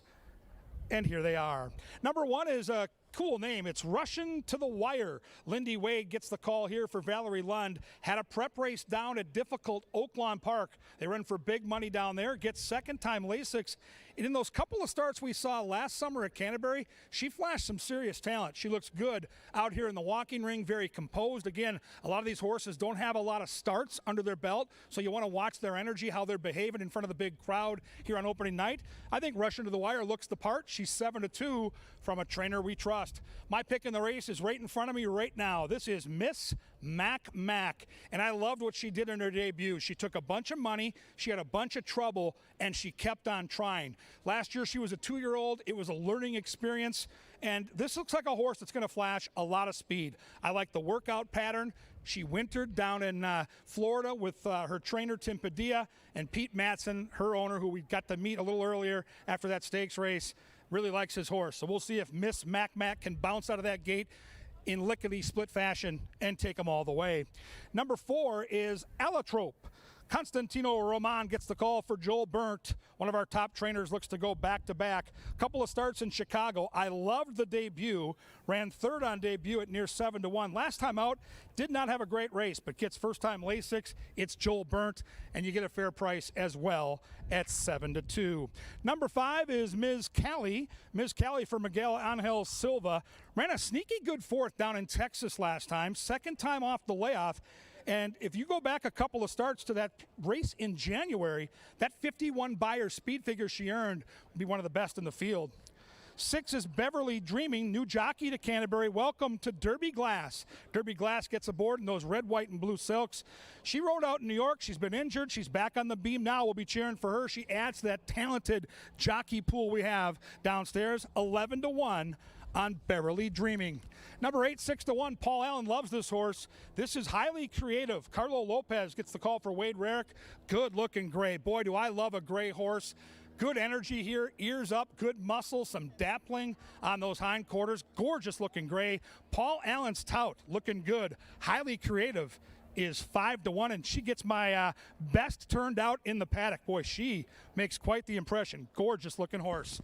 It's a main race. Someone's going to get their first career victory. It's race number 4 at 6 furlongs. And don't forget, you can follow us, Canterbury Park, on social media. Check us out on Instagram, Facebook, and Twitter. Race 4 coming up and coming at you next.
The fourth race, 7 minutes from now, scratch numbers 3 and 7. These maidens take off right around 6:37 Central. Race number 4, we thank Busch Light, a proud sponsor of racing at Canterbury. And the race is provided by Maker's Mark.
The maidens have reached the starting gate. It's post time for the 4th.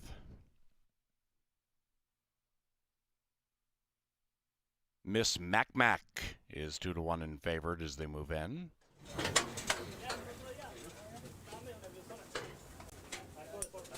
Miss Mac, Alonzo Quinones, Beverly Dreaming. Welcome Derby Glass to Canterbury Park. Here is Allotrope.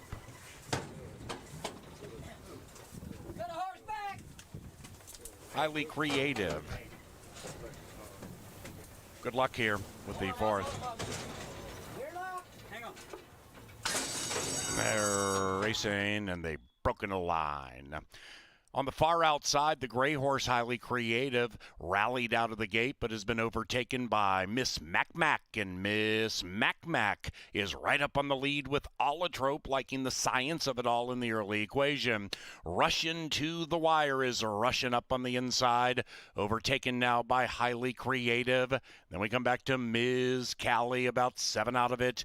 And 2.5 clear from Beverly Dreaming, racing well off the inside. 9 lengths covers them, and they are off the far turn. Miss Mac tugs them along and does so at 2.5 to 1. Outside of that is Allotrope being niggled at by the rider, about 3.5 clear from Highly Creative doing the moonwalk. Ms. Callie is about to soar by that one to the outside. Russian to the wire so far is saying yet. And after that, we have Beverly Dreaming. It's a nightmare, 15 out of it into the final furlong, and Miss Mac is gone.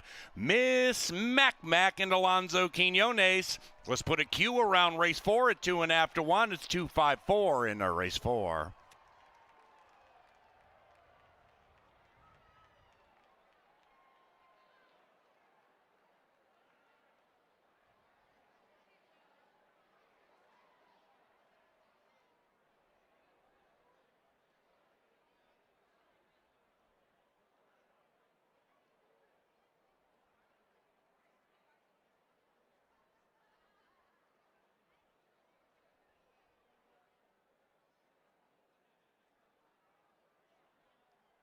It's number 2, Miss Mac in a romp, 2.548, 110.61. None of it's official.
Canterbury's 4th race is official. Our first pick 4 paid 36 and change.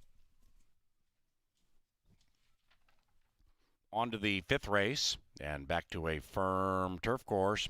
That inner rail players 20 feet out from the inside. In the 5th, scratch numbers 1, Fredonian, and 7, Last Martini. Race number 5 is courtesy of Pepsi, the official soft drink provider of Canterbury Park. And we thank our season-long partners, very important to racing at Canterbury. They include Archkey, Atomic, Choice, and Culver's.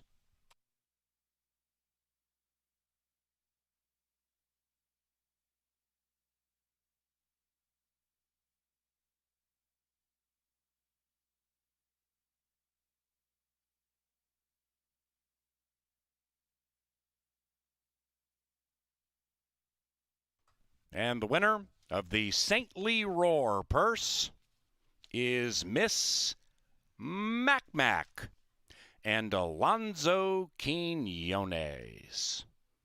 Winning owner Pete Matson, winning trainer Tim Padilla.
They're racing and they've broken a line. On the far outside, the Gray Horse, Highly Creative, rallied out of the gate but has been overtaken by Miss Mac, and Miss Mac is right up on the lead with Allotrope, liking the science of it all in the early equation. Russian to the wire is rushing up on the inside, overtaken now by Highly Creative. Then we come back to Ms. Callie, about 7 out of it, and 2.5 clear from Beverly Dreaming, racing well off the inside. 9 lengths covers them, and they are off the far turn. Miss Mac tugs them along and does so at 2.5 to 1. Outside of that is Allotrope being niggled at by the rider, about 3.5 clear from Highly Creative doing the moonwalk. Ms. Callie is about to soar by that one to the outside. Russian to the wire so far is saying yet. And after that we have Beverly Dreaming. It's a nightmare, 15 out of it into the final furlong. And Miss Mac is gone. Miss Mac and Alonzo Quinones. Let's put a Q around race 4 at 2.5 to 1. It's 2.54 in race 4.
Welcome back out to the paddock for race number 5. That concludes our very first post-time pick 4 of the season. That's Paul Allen clipping up there. And we are here in the paddock for race number 5. 1 mile on the turf is the distance. If you would please scratch the 1 Fredonian. And also, if you would please take out the 7. We have 6 left in the field. And I am joined on my right, as you can see, by Sarah El-Badwi. Welcome. Thank you for coming back to Canterbury. We've done this once before. We're 1 for 1. We'll see if we can go 2 for 2. Now, we are on the turf course, and I know that you up at Belmont Park, up on the Naira Circuit, have a much different set of circumstances when it comes to the grass. How did you see the 5th here? Well, the paceless turf races in New York are quite the epidemic, and for this race, I'm kind of hoping that we end up finding the same type of situation in the horse that we both have some interest in the number 5, Meet Joe, because, Angela, I just don't see a lot of speed signed on for this race, and I'm hoping that this one can take them gate to wire. I thought the same sort of thing. This was a split from race 1 and race 5. They both come in here with different casts of characters. I thought the pace would be slow in both of them. It most certainly was not in race number 1. Meet Joe, I thought, would be the pace setter as well. We welcome Lindy Wade back up here. The last time that this horse won, he was nearly wire to wire, but he was doing so on the dirt. Now, if you question Meet Joe's turf form, which I guess you could, he's only run 3 times over it and hasn't gone so well. You find the sure turf horse in the mix, and who is that for you? For me, that's Go for Gold, but I wanted to hear what you thought besides the 5, Meet Joe.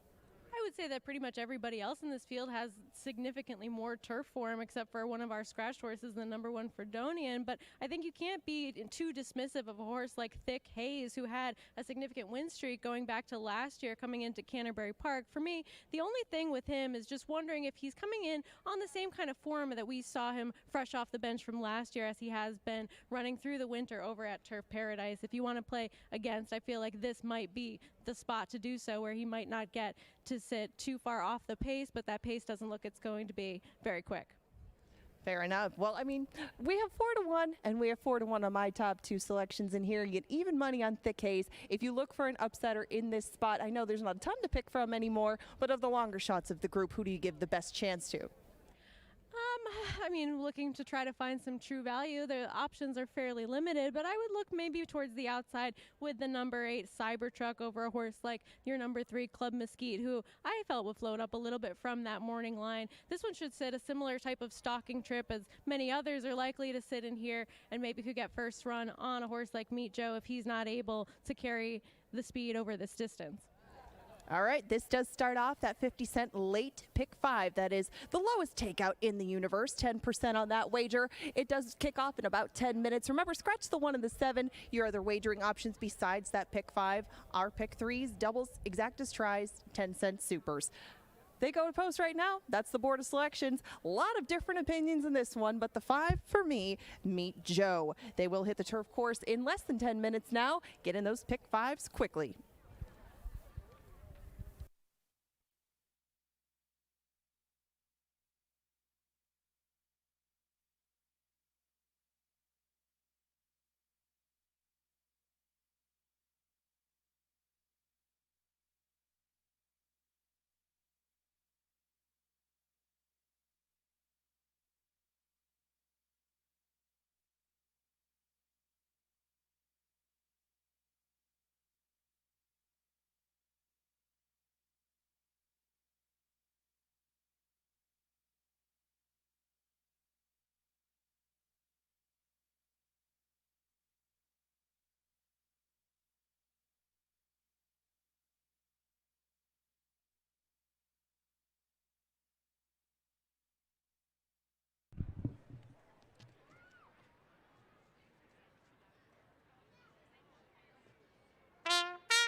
All right, 7 minutes away from race 5. That's a look at the 2-horse Thick Haze, taking a lot of money at the windows. It is our power play wager of the night. Try to identify a horse most often on the turf that I like, that I'm going to key in on some of these wagers. And I thought this was a really tough race. So when you look at my pick 5 ticket I'm going to put together here, I love Thick Haze. I don't love even money or now 6-5. I think that those odds are maybe just a little lower than what would be expected. I was thinking maybe 5-2 or 3-1. Turf racing always comes down to the final furlong, saving ground important, and with the scratch of the 1, Thick Haze is going to get that ground-saving trip. I think he can sit just off the pace. Pace, I think, will be honest enough, and you can see by my ticket, I kind of worked backwards.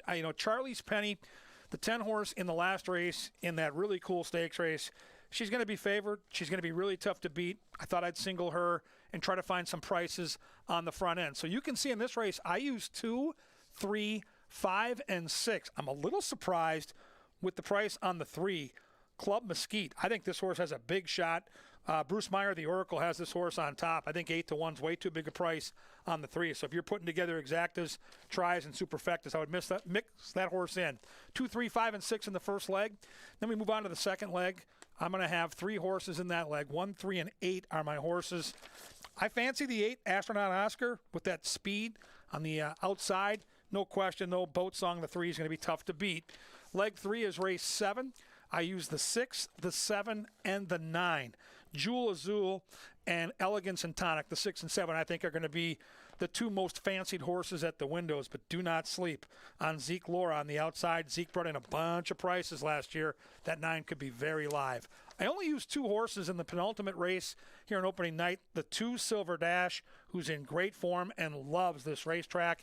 And then my top pick in that race is the 9 Happy Hour Bobby. There is some price potential in that race. I'll hope to be alive into the last race, where I think Charlie's Penny is absolutely going to be tough to beat. She's won at Churchill. She had 1 start here at Canterbury last year. She looks so good winning. And even though there's not a ton of early speed, there's enough. And Charlie's Penny, the big gray on the outside, can sit back and pounce and hopefully get us all that money. There's the pick 5. It's a $36 ticket, 2, 3, 5, 6 with 1, 3, 8. With 6, 7, 9, with 2, 9, closing it out with the 10. The pick 5 has a 10% takeout. It's the lowest in the industry. Make plans every time you come to Canterbury to play that pick 5, whether it's just you or with your friends and family. The pick 5 is the best value in the game. There's my ticket. You can play it or you can modify it, add or subtract some horses to make it your very own. Bottom line is you can bet small and win big with the pick 5 right out here at Canterbury Park.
Hello again, Canterbury Park. Welcome back down to the winner's circle. It is time for some Minnesota trivia. Now, I assume that I have a native Minnesotan playing with me today. Who are you? Where are you from? Troy Poppets from Chaska, Minnesota. All right. Now, we have a trivia question for you here today. And if you do get it correct, you're going to get a pair of tickets to Seltzer Fest. Are you a fan of seltzer?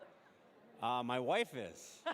This is perfect. Good. More for her. All right. So I assume you know a lot of history about Minnesota and you can answer most general trivia about it, right? Yes, ma'am. All right. Here we go. So the question is going to be on the board back here. Take a look back here with me. How many states share a land border with Minnesota? B4 is his answer. Is that your final answer? Yes, ma'am. 4 is the answer. Correct. All right. Very nicely done. I guess the wife wins a lot of seltzer at Seltzer Fest, but you won yourself a pair of tickets to come back out here and enjoy it with her. Do you have a pick for this upcoming 5th race? I do. It's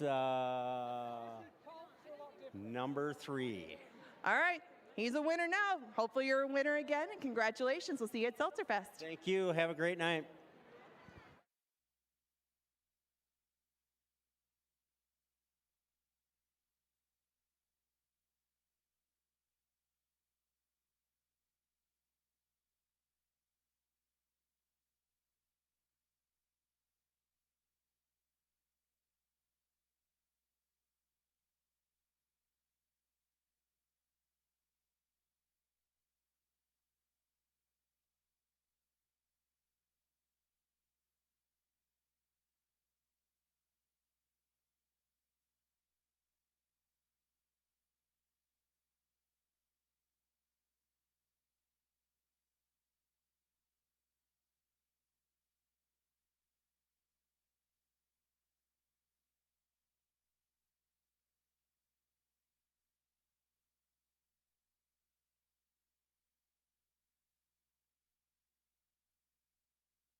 It is now post time.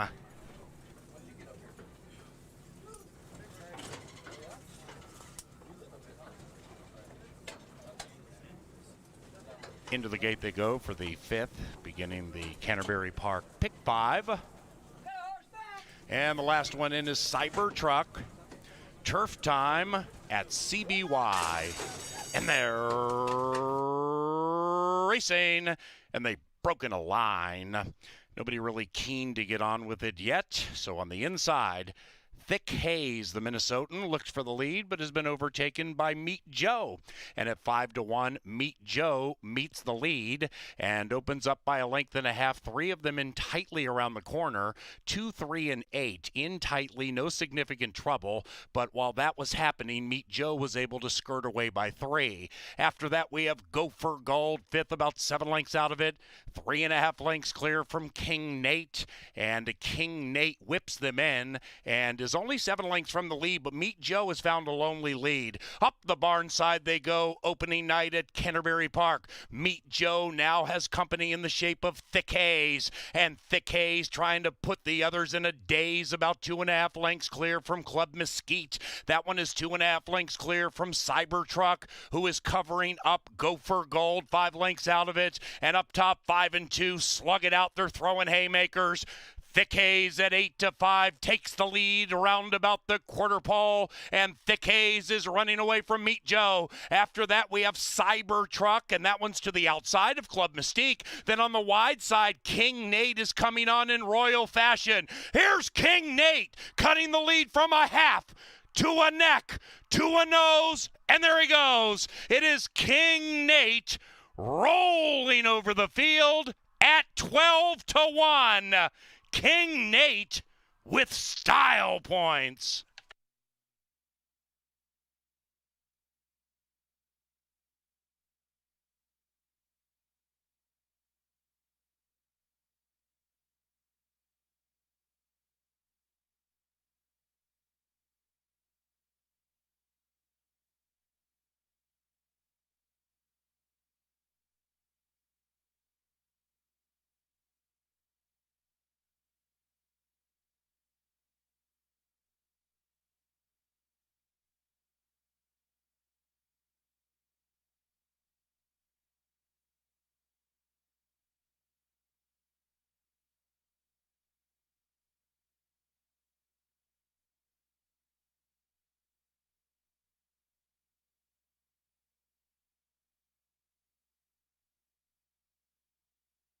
Number 4, King Nate begins the pick 5 with an upset, prevailing as the longest shot on the board, 4286.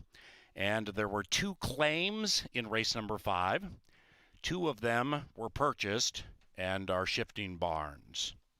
Stand by.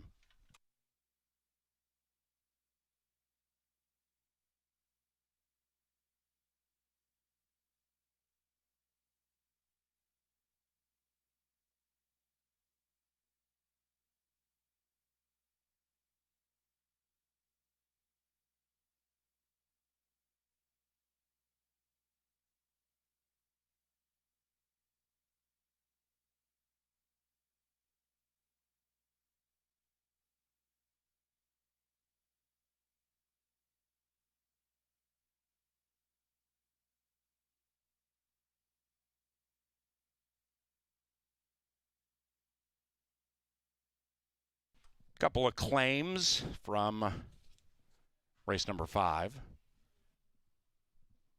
Number 2, Thick Haze, claimed for $12,500 by Tony Rengstorff, that's the trainer, for Rocket Wrench Racing. Runner-up, Thick Haze, tagged. And number 6, Go for Gold, another Minnesotan changing barns. This one leaves the Butzos and goes to Jose Silva Jr., who is the owner-trainer. The 5th race is official. King Nate paid $26.60 for a $2 win wager. 50-cent trifecta, $157. 10-cent superfecta, $65 for a dime. That's 4286. That's a 10-cent wager. If you had 4286, 65 and change. Race number 6 is around the corner. Scratch number 4, Reckoning Day.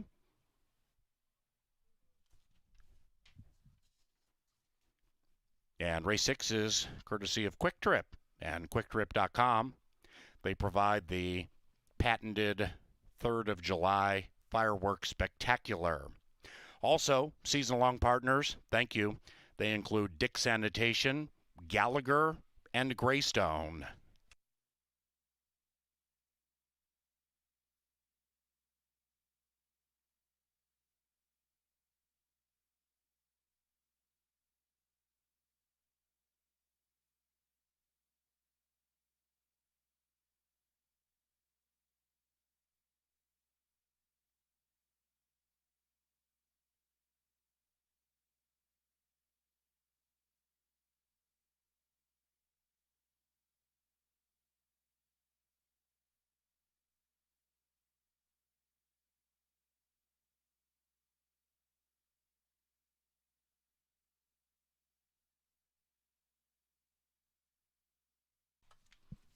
In the winner's circle, the upset-minded King Nate. Welcome to Canterbury Park, jockey Adenar Santos. That's a new shooter at Canterbury, and he gets a victory on opening night. For owner Joel David Sandstrom and trainer Lynn Rarick. Miss Lynn with a double right out of the hopper.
CBY. And there racing, and they've broken a line. Nobody really keen to get on with it yet. So on the inside, Thick Hayes, the Minnesotan, looked for the lead, but has been overtaken by Meet Joe.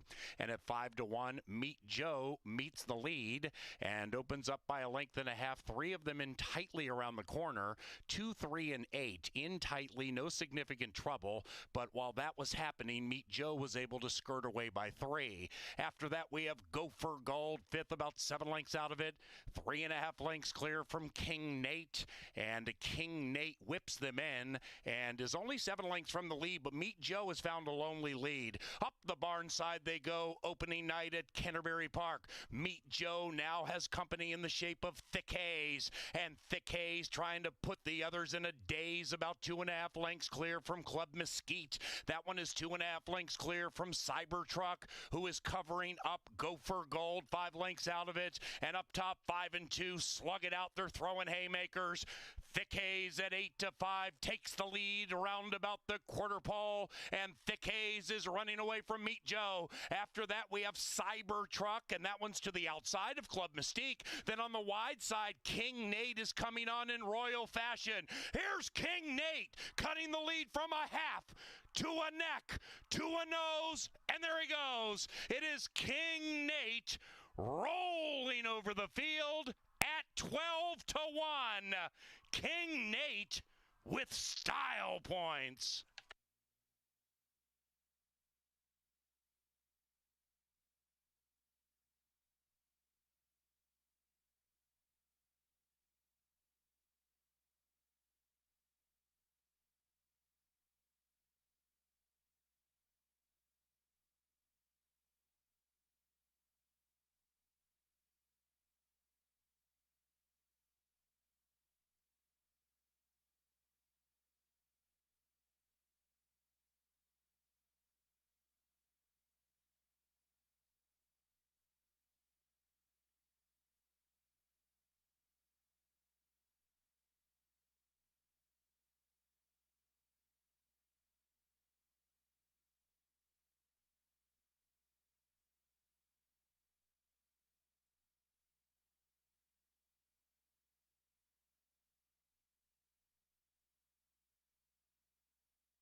Pick 5, over $100,000 bet into that pick 5, so you're playing for 6 figures tonight.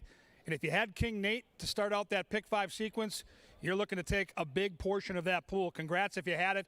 Horse came from the back of the pack. What a ride it was. Santos in the saddle and a huge upset to start that late sequence. Now we sail on to race 6, back on the main track. Very cool race here. These are sprinters. These are horses that have been running some big-time races. We've got a heavy favorite right now, but I looked at this race with some upset potential, including Angela Herman's top pick. She likes the one-horse Warrior Boss, and why not? You get Joel Burnt, you get Roman, one of his go-to riders. You get a horse that likes to kick it in when they turn for home. Loves Canterbury, 20 starts here, 14 of those 20 starts. This horse finished in the top 3 in that trifecta. Should be rolling late. The layoff was my only question, and 9-1. Number 2 is Euromatic. Valenzuela gets the call here. Good early speed, 3rd time off the layoff, and that's critical this time of year at Canterbury. When you get these horses that have had a little bit of a foundation set up with racing somewhere else, and those 2 starts at Will Rogers should have this 2-horse set up for better things here, and 14-1. When handicapping this race, you probably had to ask yourself the question, am I going to take the big favorite for Mac Robertson, or am I going to try to get cute and play an upset? I was torn because I think the 3-horse looks tough to beat. Eduardo Gallardo in the saddle. They come off a win together at glitzy Oaklawn Park where they run for some huge cash. They were 7-1 last time. That 80 buyer speed figure stands out, and I'll tell you, he looks the part down here in the paddock. Good muscle, ears up, fit as a fiddle, per usual for Mac Robertson. Such a good trainer. Just, I don't like the price. I think there's potential for upset. I'm going to try to beat him. Can't fault anybody who likes Boat Song. We scratch the 4, we move on to the 5, Colonel Clink.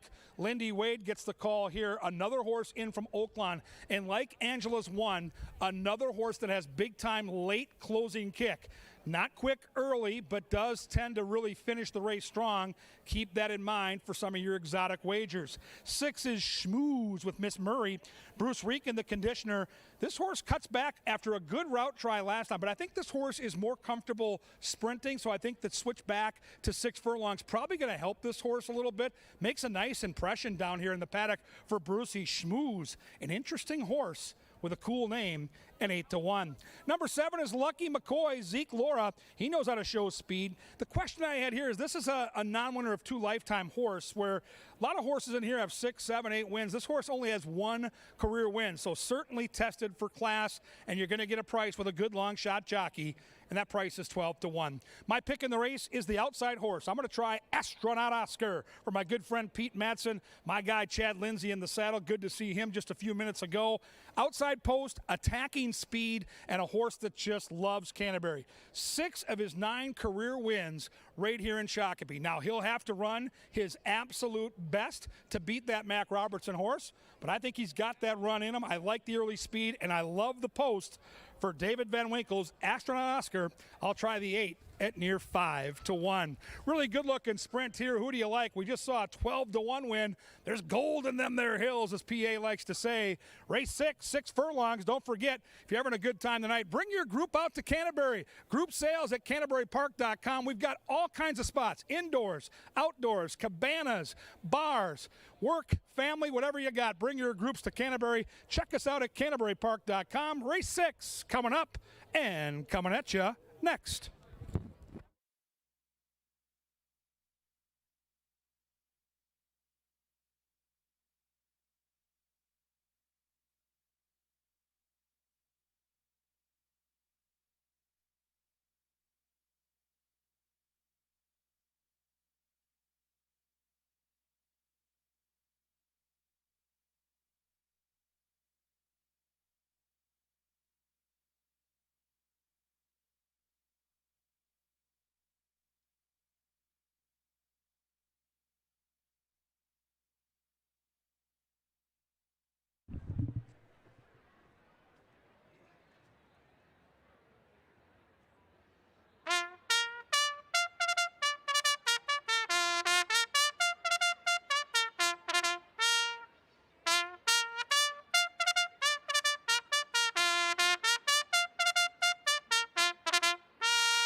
That is accomplished pianist Lynn Dykert, also the Canterbury Park bugler.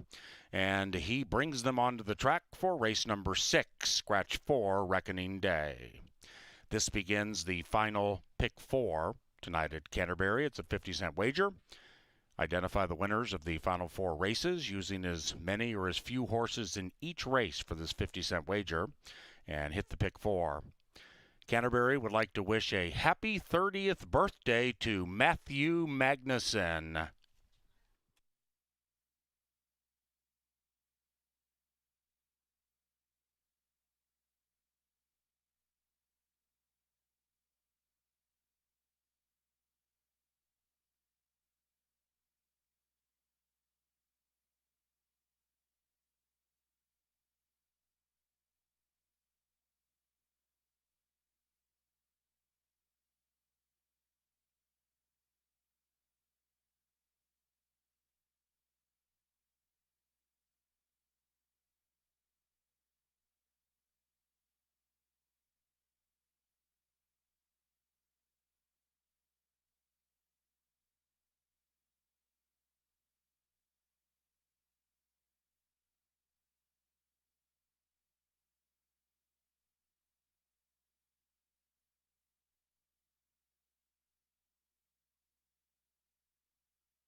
We're just past the halfway point of opening night, so we got to formulate an angle for this late pick 4. Now I'm going to take you through the sequence in a moment, but we're going to start with one of the horses that I like most on the card and in this late pick 4 sequence. The angle tonight is a horse in race number 8, and the angle that we're going to take is his conditioner. That horse is Happy Hour Bobby. Now, in digging a bit more into Happy Hour Bobby himself, we're going to start with the horse. Now, that's Happy Hour Bobby's past performances, and one of the keys to him is that he is a 4-year-old. Now, this race is open to 3-year-olds and up, but their older counterparts, that is older than the 3-year-olds, have a distinct advantage over their less seasoned counterparts. This horse, you can see, has run second, third, and third in his one-turn races in these similar sorts of circumstances. He's in this kind of race tonight. Now, we can see some of the horses that have run against him. They're underlined here. That's Love the Nest, Dr. Oscar, who we saw win earlier in the 10,000 legs, Magic Castle, and Bayou Benny.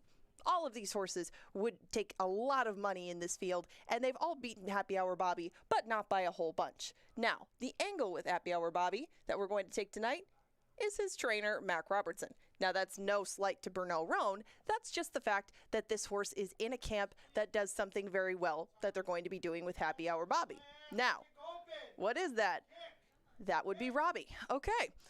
Now, in their first start with Mac Robertson at Canterbury with a 180-day layoff, this is the sample that you get. Now, it's a limited sample, but you have 13 horses, and you got 4 wins out of their 14 starts. 7 of them have hit the board, and if you just bet these horses, the horses that Mac brings in off this kind of layoff to Canterbury, you make a profit. You make not a ton on your dollar, but you still make money if you just bet them in the blind. That's what we're going to do with this horse, and he gets Harry Hernandez in the saddle. There's a lot to like about him, and he is... And in this upcoming race, we do have a late scratch. We'll get to that in just one moment. We're going to finish up quickly with Happy Hour Bobby because this is what we're basing this opinion on. This is his race against A horse you might recognize on the inside, Dr. Oscar, and a horse you might recognize on the outside. That's Love the Nest, that's Dr. Oscar, and that's Happy Hour Bobby, making them both work for the money and doing so with his great early speed. Harry Hernandez was aboard that day. He's going to be aboard today, and that's the angle in race number 8. The 9, Happy Hour Bobby, one of my best bets on the card, and the angle for tonight.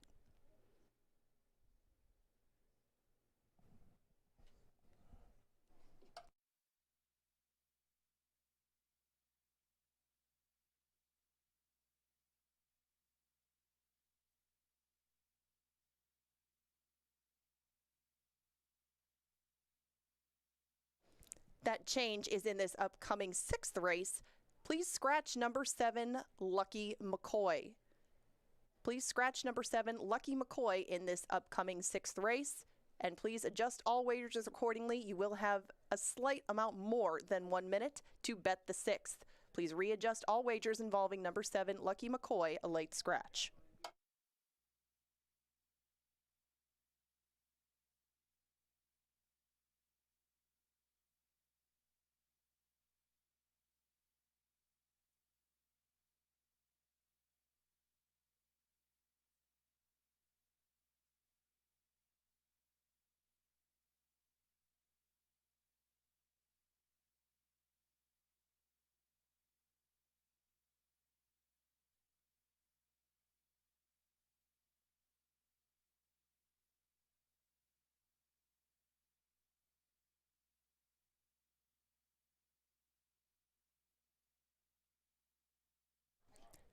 As we do approach the gate and you can readjust everything with the late scratch, we'll quickly go through the slate pick 4 ticket. There's not much to it for me, just a couple of horses in here. I scratched into Warrior Boss when Wrecking Day scratched, Boat Song, the other horse that I added in because of the pace change. And in race number 7, just went 6 and 9, Elegance and Tonic, my top pick, along with She's on Easy Street. A longer shot in there, but one who does make sense close to the pace. I did stick towards the outside. We just talked about Happy Hour Bobby, but I also used Paul Allen's top pick in there, Yo Dog, to come from maybe off the pace. And we close things out with likely to be favored, Charlie's Penny, just a $4 ticket, but I didn't see that many prices popping up along the way. They are headed to the gate now for race number 6. If you'd like to make a pick 4 of your own, you got to do it quick.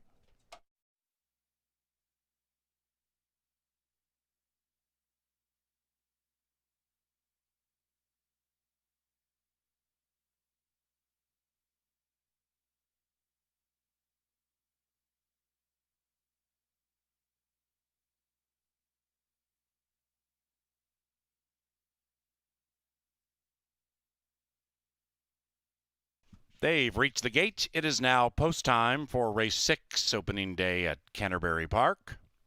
Once again with that scratch of number 7, Lucky McCoy, refunds for Win Play Show, Exacta, Trifecta, and Superfecta wagers, along with doubles beginning in race 6, including the 7. And a pick 3, 4, and 5 action involving number 7, Lucky McCoy. Heads to the starting favorite in race 6.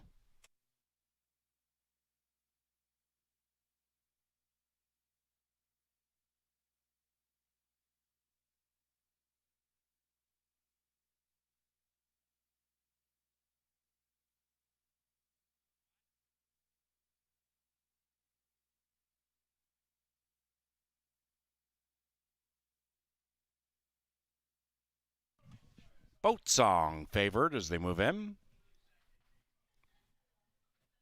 The favorite is in wearing the John Ment silks. Astronaut Oscar 4-1. And they're racing. From the outside, Astronaut Oscar out pops the field, and now Euromantic here from Claremore adjoins. Boat Song between them. Boat Song comes flying up between those two, and now is an arrow second, about 3.5 lengths clear from Warrior Boss. That one is unseen in 8 months, but is close handy, and is to the inside of Schmooze. Rose. Then we come back to Colonel Klink, the hot spring shipper, last in 8 lengths, rearmost. Off the far turn they go, and seizing command is Euromantic. Euromantic is 24-1. The pick 5 began with an upset, and now Euromantic at a fat price, threatening to do it again, leading it by 2. Warrior Boss to the inside, shaken up. Boat Song shaken up. Outside is Astronaut Oscar, and then we come back to Schmooze.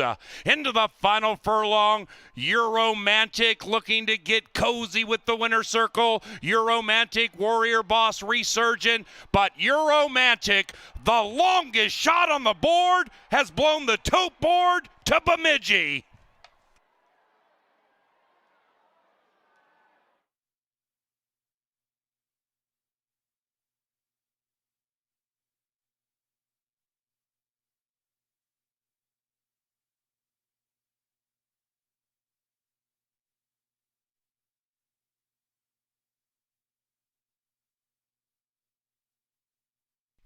Number 2, Euromantic. First, 109.32. Photography for the rest.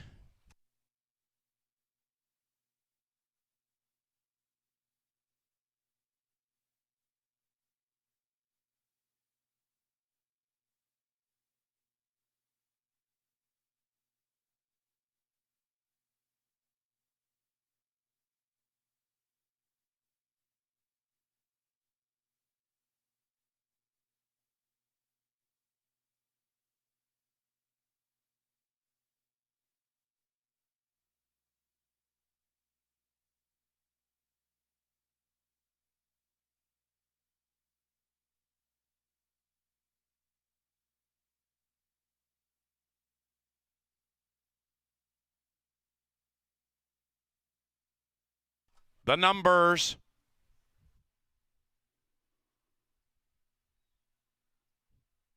Two, 3, 8, 1.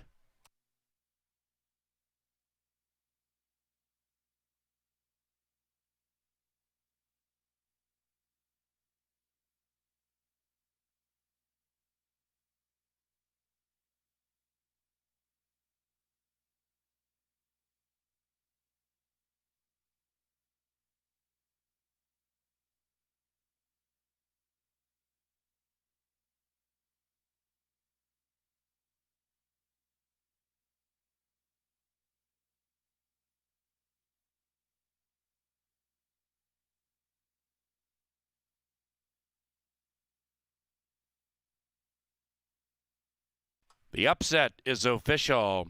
$1 exacta, $96. 50-cent trifecta, about $200 for 50 cents. 238. That's a 238 try. Superfecta 86 and change. And to the winner's enclosure, it is Euromantic and LAV, Luis Valenzuela. The winning owners, Bar VH Rants, and the winning trainer, Ganson.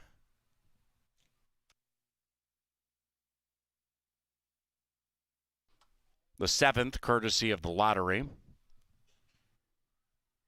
A wholehearted Canterbury Park thank you to JTR Roofing, Think Realty, and Turtles. By the way, every Saturday at Canterbury, it is Continental Diamond Date Night. We have Continental Diamond Date Night packages available, including clubhouse seating, dinner and wine, and a trip to the paddock and winter circle. Saturday nights, courtesy of Continental Diamond in St. Louis Park, are date night at Canterbury. And get information and join at canterburypark.com. Here comes the 7th. It's the final turf race tonight. It's firm. The rail is 20 out, and we have no scratches.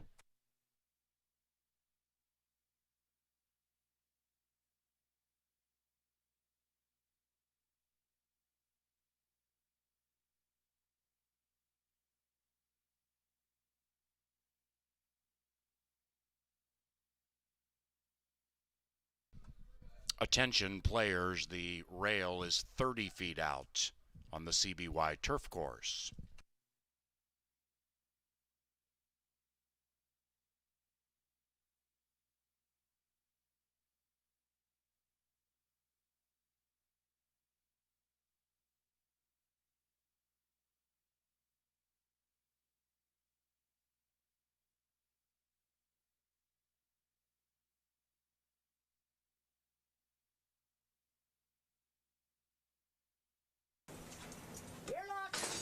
And they're racing from the outside. Astronaut Oscar out pops the field, and now Euromantic here from Claremore joins. Boat Song between them. Boat Song comes flying up between those two, and now is an arrow second, about 3.5 lengths clear from Warrior Boss. That one is unseen in 8 months, but is close handy and is to the inside of Schmooze. Then we come back to Colonel Clink, the hot spring shipper, last in 8 lengths, rearmost. Off the far turn they go, and seizing command is Euromantic. Euromantic is 24-1. The pick 5 began with an upset, and now Euromantic at a fat price, threatening to do it again, leading it by 2. Warrior Boss to the inside, shaken up. Boat Song shaken up. Outside is Astronaut Oscar, and then we come back to Schmooze. Into the final furlong, Euromantic looking to get cozy with the winner circle. Euromantic, Warrior Boss resurgent, but Euromantic, the longest shot on the board, has blown the tote board to Bemidji.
Every Saturday at Canterbury, it is Continental Diamond.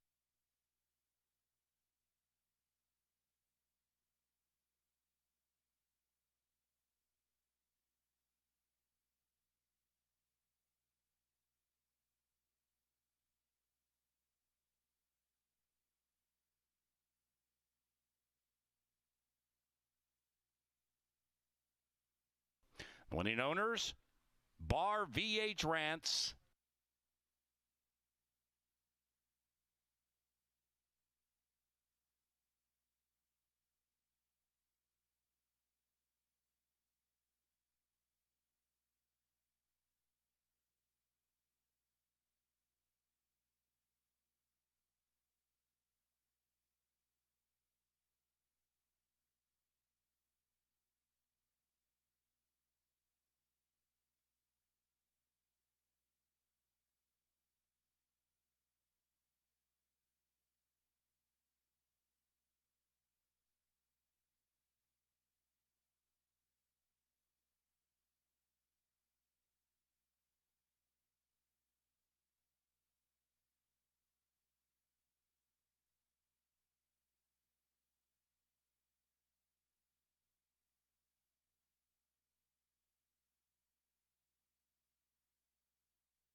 One of the real good guys here at Canterbury is trainer Vic Hansen. He's been doing it a long time and just does it the right way and takes great care of his horses. Always fun to see one of those locals that's been here for decades and supported our racing product. 24-1. Oh, I couldn't find that horse, but boy, if you did, you got paid $50 for a $2 win ticket. If you had the double, it paid nearly $700 for a buck. Fantastic value. And for all you that played the pick 5, you're likely knocked out like we are in the press box, but now we're on carryover watch, so we'll keep an eye on that into the lucky last. Right now, though, a very difficult race on the turf. Fillies and mares go 7.5 furlongs, so it's just under a mile, and we'll start with the speedy one to the inside. Her name is Barbara Roloff. Uh-oh, that long shot jockey, Luis Valenzuela, who won with speed last race, is back on another long shot, and she looks good. Barbara Roloff with the long shot jockey, and the speed to the inside is a juicy 9-1 up on the board. Number 2 is May Disco. Eduardo Gallardo gets the call here in from Oaklawn Park off an impressive win. This horse won last time at 36-1. Now, that was on the dirt. We switched to the turf. The bloodlines are decent. The jockey more than capable. And another horse that's going to pay over $20 for your $2 win ticket. 3 is Chaparrita. Chaparrita in from Texas. Raced last time out at Lone Star for Miguel Angel Silva. That was a 1-mile race against Softer. Didn't do much running in that race, but I like the switch to the turf. I think this horse will be a better grass horse down the road. Another good price at 11-1. 4 is a Minnesota bred taking on Open Company. Her name is Give 'em Shade. The lovely Kelsey Haar gets the call here for George Smith. In from Nebraska, like the one horse, she's got a touch of speed. And in a crowded field, speed could be a weapon. Less traffic to navigate if you can hustle out of that gate. We'll see what Kelsey can do. I know Mouse is all over this horse up in the press box and 8-1. 5, Dura the Explorer. Santos looks to get his second win on this gorgeous gray filly who ships in from Tampa. She's got stalking speed. She's not into the crowd right now, and she's 9-1. So we got prices all over the place here. 6, Elegance and Tonic. More speed for Carlo Lopez. 4 starts on the Canterbury turf. She's hit the trifecta in 2 of them. My pick in the race is the 7. I like Jewel Azul, and my guy, Double H, Harry Hernandez. He gets the call for Kentucky Derby winning trainer Chip Woolley. I see a lot of speed. I see a horse that can sit off the pace, and watch the way Harry finishes the race in the stretch. As strong as anybody I've seen at Canterbury. I think Jewel Azul can come get the money tonight. 8 is Chocolate Freckles. Freckles has speed, and from that outside post, you can bet she's likely going to use it. In from Turf Paradise, she'll be on the engine early, and she's 6-1 up on the board. Number 9 is She's on Easy Street. Zeke Laura, good long shot jockey. 2 starts on this Canterbury turf. This horse has finished first and second. So if you're building an exacta, trifecta, or superfecta, mix the 9 in, and my goodness, does the 9 look good down here in the walking ring. I'll give her best in show of the horses I saw walking around here. She makes a very, very nice impression. I think at that price, she's worth mixing in to your exotic wagers. Hey, check our website out. We've got stable tours. We've got breakfast on the rail. Head to CanterburyPark.com. The horses right now, though, are heading onto the track, and soon we'll get the call to the post. Get your bets in now. It's race 7, and they'll be at the gate inside 8.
Welcome back down to the winner's circle here at Canterbury Park.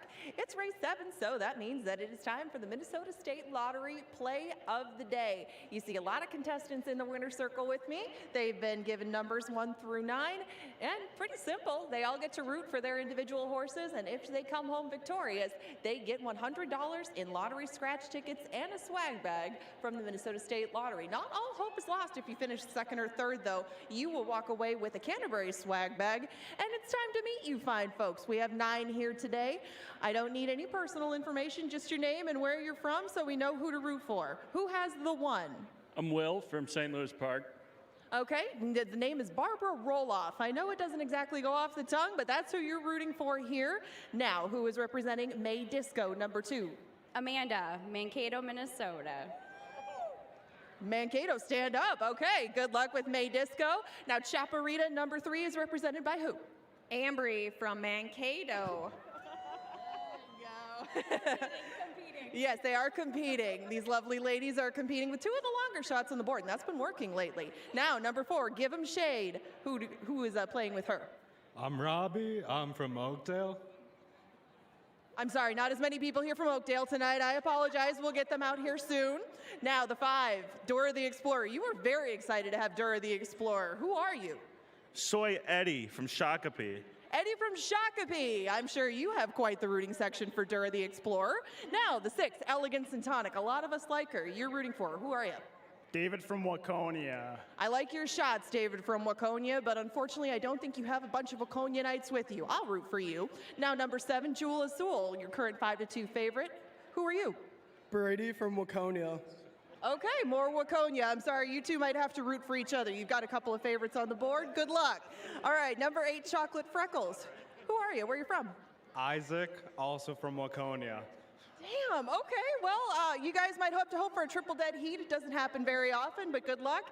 And rounding things out, we saved the best for last. The ladies, she's on Easy Street, 8-1. What do you think?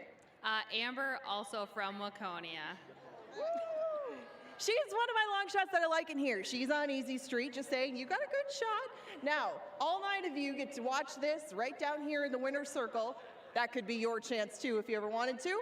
And that's pretty much it. You know, we play this every day. If you want to get involved, there's lots of room usually in the lottery play of the day. Good luck to all of you. You'll win a lot of prizes should your horse come home victorious, and you'll find out in 2 minutes.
It is now post time for the 7th.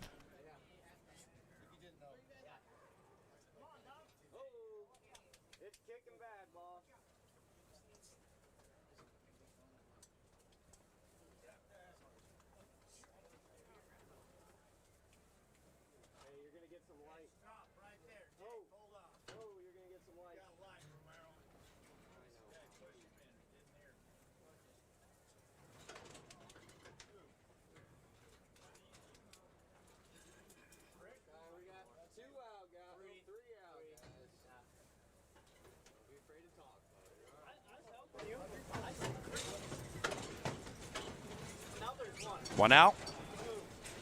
She's on Easy Street, last in line. To the 7th. 9 in a line, and here they are. And they're racing. Oops. Number 8, Chocolate Freckles, missed the start. If you have wagers involving number 8, hold on to those tickets until the judges take a peek at the start of race number 7. That's 8, Chocolate Freckles, tardy out of the gate. Meanwhile, the others speed away, and Barbara Roloff is rolling away. It is Barbara Roloff at 17-1, 5. In second is Give 'em Shade. After that, 2.5 more back to Elegance and Tonic, covering up Chaparrita. Elegance and Tonic actually right behind that one, and Barbara Roloff still leads by 6. The field is well strung out, and Barbara Roloff is sizzling on the lead. May Disco is threatening to do the moonwalk. Then we come back to Jewel Azul. That one's to the inside of She's on Easy Street, and Chocolate Freckles can see them all. Barbara Roloff's lead has been usurped. Barbara Roloff now joined by Give 'em Shade, and Give 'em Shade has shaded Barbara Roloff, who re-breaks at 17-1 as they head for home. And 1 and 4 are slugging it out. Right behind them is Elegance and Tonic, looking to leave them punch drunk. Outside of that, Chaparrita. Then on the far outside, She's on Easy Street.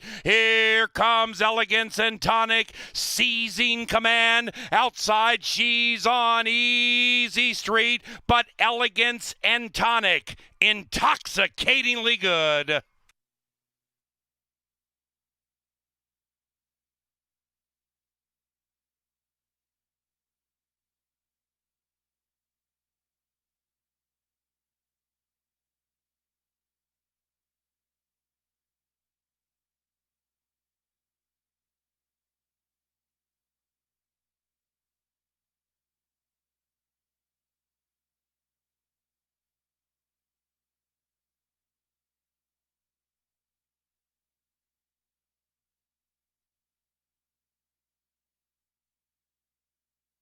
Inquiry. It involves the start of race number 7, specifically number 8, Chocolate Freckles. The track referees, our stewards, are going to observe the start of number 8, Chocolate Freckles, making sure the filly had a fair chance to race. So tickets involving number 8, Chocolate Freckles, please hold them until we have an answer. Number 6, Elegance and Tonic first. She's on Easy Street second. Photography for the rest, and an inquiry involving the start.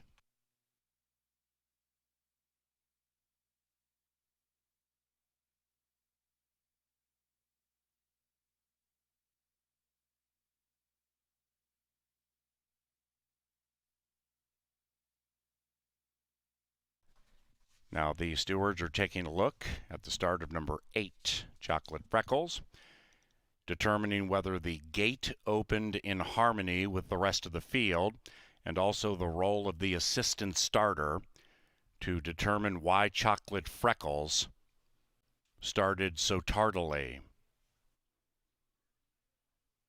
Stand by.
Still no decision on the start, but Elegance and Tonic is in the winner's circle with Carlo Lopez for One Bid Stable and trainer Cody Rosine stand by.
Ladies and gentlemen, no refunds involving number 8 Chocolate Freckles. There will be no change to the outcome of race number 7. Now, number 8 Chocolate Freckles, right as her gate opened, turned her head to the left and caused all of her own problems. So the gate opened in unison with the rest of the field, as you see here. Number 8, you see she rears and turns her head to the left. But what's key is her stall doors opened in harmony with the rest of the field. The assistant starter did his job, and there will be no refunds involving number 8. Race 7 is official. Now, the 8th race is 22 minutes from now, and scratch numbers 7, Outrun 'em, and 10, Eyes Flying By. After the 8th race, we have the Lady Slipper, a contentious stakes race for $50,000.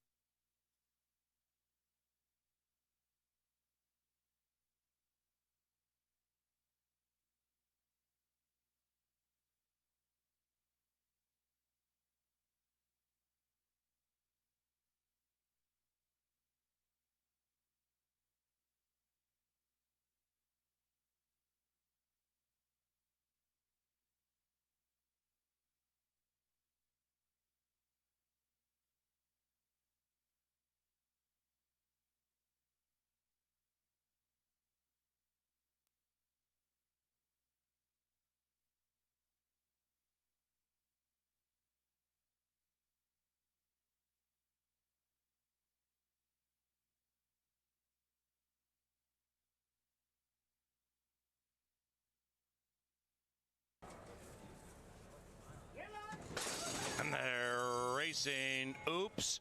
Number 8, Chocolate Freckles, missed the start. If you have wagers involving number 8, hold on to those tickets until the judges take a peek at the start of race number 7. That's 8, Chocolate Freckles. tardy out of the gate.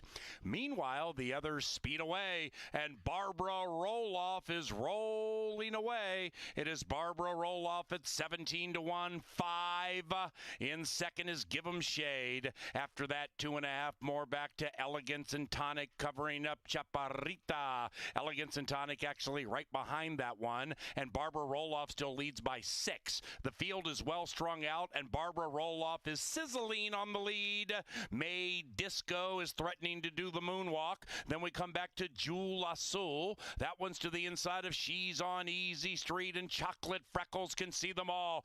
Barbara Roloff's lead has been usurped. Barbara Roloff now joined by Give 'em Shade, and Give 'em Shade has shaded Barbara Roloff, who re-breaks at 17-1 as they head for home, and 1 and 4 are slugging it out. Right behind them is Elegance and Tonic, looking to leave them punch drunk. Outside of that, Chaparrita. Then on the far outside, She's on Easy Street. Here comes Elegance and Tonic, seizing command. Outside, She's on Easy Street, but Elegance and Tonic, intoxicatingly good.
After a couple of just crazy results, Elegance and Tonic restores some order to the race card tonight here at Canterbury.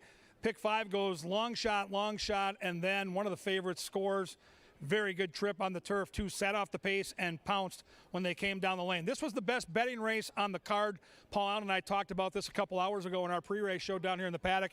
Wide open, great race to play the Exacta, Tri, or Superfecta. One of those bet small, win big type of races. But you're going to have to find some value here, find some long shots. One of those long shots we're going to start with on the inside is North Arm Bay for Karen Offerman. My good friend Troy Bethke does the training. Lindy Wade does the riding. And if you go back in the past performances, this horse has faced some really good, talented horses here, and Love the Nest being one of them. And likes to come from off the pace, but as this horse has matured, gotten a little more natural speed from the inside post, though, there will be traffic. We'll see if Lindy can navigate that traffic. Certainly a horse that could hit that Superfecta at a big price. Number 2 to me is a major player in this race. This is Silver Dash. Luis Valenzuela gets the call. Look at the numbers at Canterbury. Just loves this track. 16 career tries, 12 for 16 in the top 3. Silver Dash has found the gold a lot here. And with our friends from Continental Diamond down here in the winner's circle, don't be afraid of the silver here at 9-2, a nice price up on the board. 3 is taking all kinds of betting action. This is one of those horses you call a steam horse. 20-1 morning line set by a professional. On the board at just over 3-1. Conspicuous to say the least. Early speed, showed some talent last year, and oh gosh, yeah, Zeke Laura, one of the best speed jockeys at the track. Watch out for Sam Says. This horse was not on my radar a couple nights ago when I handicapped these races, but with that early money coming in, somebody's got some serious cash on Sam Says. 4 is Sir Sterling. Eduardo Gallardo gets the call here for Tony Rengsdorf, a great trainer, brings in prices every single year here. That price right now is a juicy 16-1. Number 5 is Midnight Royal. Constantino Roman for Joel Burnt. The Burnt Barn, always one to watch. And you don't see Joel Burnt at 12-1 up on the board very often. Has stalking speed, has the benefit of a couple of starts here recently, should be legged up and ready at those juicy odds for that very, very sharp trainer. Number 6 is Scatamaran. Jermaine Bridgemahan gets the call here. Oaklawn Park Shipper just did not fire the last couple times out. Just didn't show much. If you go back a couple of starts, though, has flash speed. Will need to use that speed in this shorter race, and 16-1. Number 8 is PA's selection. Yo Dog. Yo Dog up on the board right now at a nice square 6-1. This horse last time out was in Chicago and ran a brilliant race. They put the blinkers on. Second time, Lasix has good speed and should be flying out of the gate. Yo Dog, Paul Allen's pick, still 6-1 up on the board. My pick in the race will be the speedy number 9, Happy Hour Bobby. Harry Hernandez gets the call here for my guy Mac Robertson, and this is one of those horses that I think the race just fits, right? It's a short race. It's 5.5 furlongs, and Happy Hour Bobby is just all speed, and this horse has shown some talent. This horse has run against some monsters here at Canterbury, like Dr. Oscar, like Love the Nest, like Magic Castle. He's knocked heads with some good horses. If they let this horse loose, if Harry can at some point in the race open up a little bit of a lead, they're not going to catch him. If he gets tackled early, he could be in trouble, and right now, Happy Hour Bobby is 3-1. Big scratch of the 10. One of the speed balls is out, so we'll move on to number 11.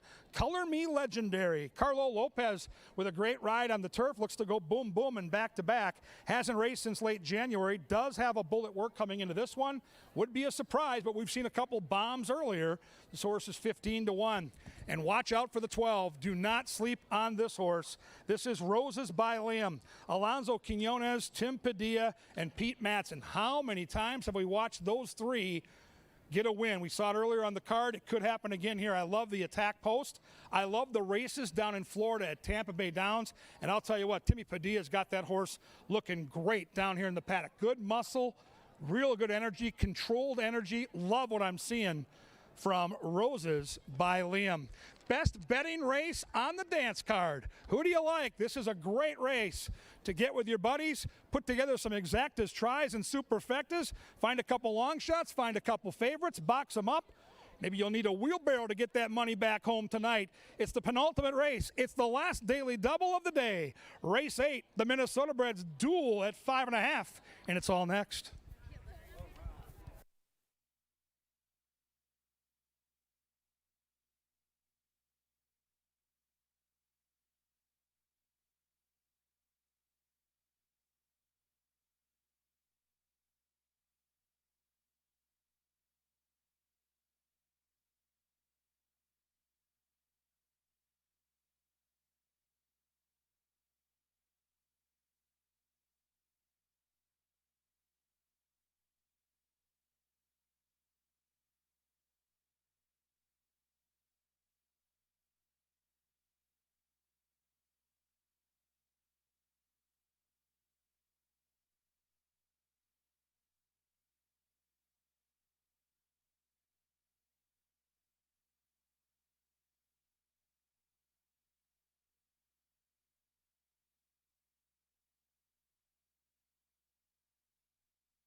A very good evening to you, and I am known as the Chaser. You see, we have the steam team here, and we do our very best to deliver the steam that we will accumulate during the course of a racing card at Canterbury. That would be Angela Herman, Kevin Gorg, and yours truly, Paul Allen. So the steam team is here for the penultimate with some sad news. It's opening day, and the Chaser's really excited for opening day, and I'm losing. And my pick 5 got blown up in that very first race. And then the next race, I played a trifecta box, and I didn't hit that either. So now the Chaser decided in very late fashion to offer up a PSA, a plunging service announcement. If you are looking to get out, as the Chaser is, we offer this, race 8 right here. It's a $5 exacta box. I mean, for my play, you can go ahead and put a 1 right in front of that 5, but that's okay. It's 3, 5, and 8, and here's why. The trainer of number 3, Sam says, Mike Beeler's in the Canterbury Park Hall of Fame. And then Joel Burnt, our leading trainer from last year, I got him ×2. So I got Burnt ×2, and I am betting Yo Dog to win. And then I got an HOF on the inside. How am I going to lose this? The Chaser can't lose this, and it's going to pay Boffo. We're going to get it all back and then smash Charlie's penny in the last. I'm the Chaser, part of the steam team. Now let's chase together. Kevin Gorg, 1/3 of the steam team. He's in the winner's circle, set to analyze. I got this. All right, we've got Michelle down here. She's a local. She's from Shakopee. And all she wants tonight, because she hasn't cashed any bets, she just wants some free concert tickets. We've got that concert series cranking up early in June. We've got some of my all-time favorite bands. I saw Night Ranger, Michelle. I'm like, this is right out of the 80s. I'm all over this. But now you need to hear a song, and you need to tell us who the artist is. If you are correct, you're going to get free tickets, and I mean the VIP tickets. Kip Rakes is really going to hook you up. He's the guy over here in the fancy gray suit. He'll get you the good stuff. So we're going to turn around. We're going to watch that screen. We're going to just see how good you are. Play the music up there, guys.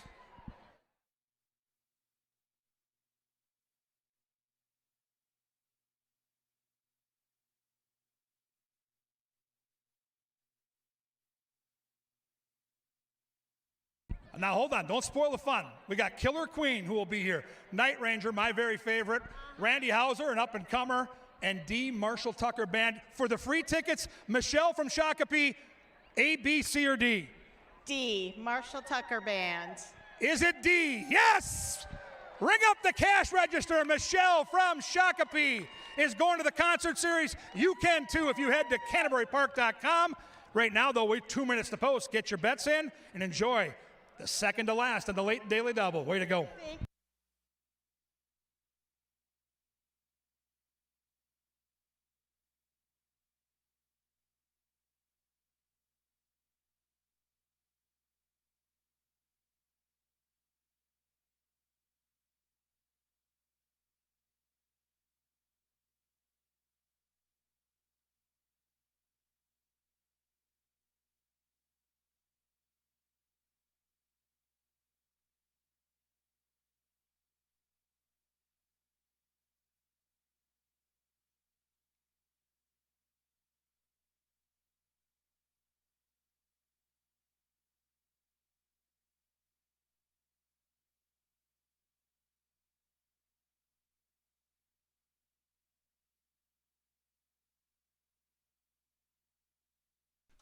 Hey, everybody. On the big screen in the infield, that's the Big Wheel, and he's celebrating his birthday. Hey, Big Wheel, one of our longtime Canterbury family members.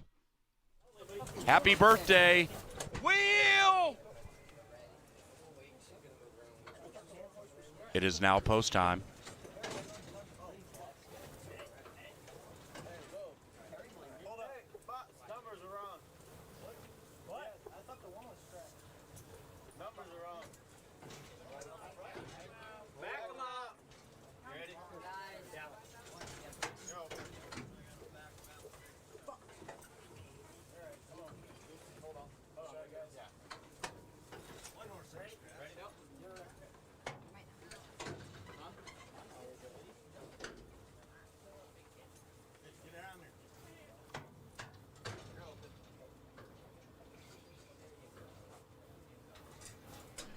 They're going to back the horses out here for race number 8 and to rearrange the post position cards atop the starting gate.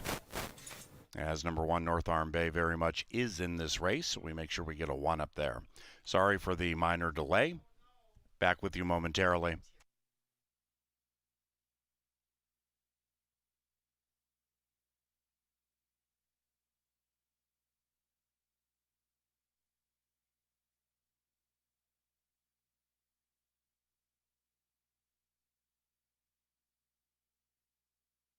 The 8th race is courtesy, in part, of Kim Crawford, the official wine sponsor of Canterbury Uncorked and Concerts in the Park.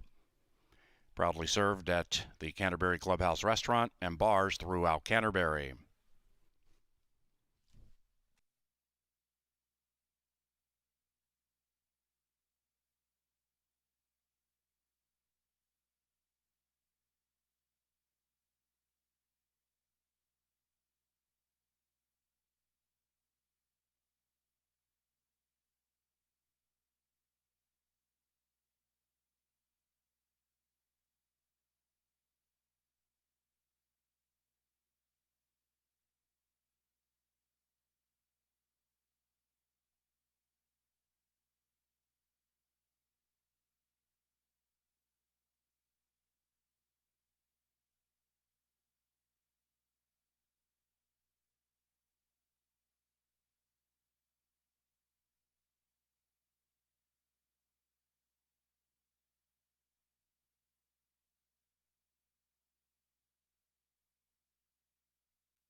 Back in now for the penultimate opening night at Canterbury Park.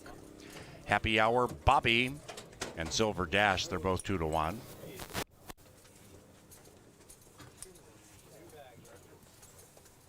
The penultimate race of the evening and penultimate in the pick 5 with well over $100,000 in the pool, and it began with a 12-1 victor and then a 24-1 outsider.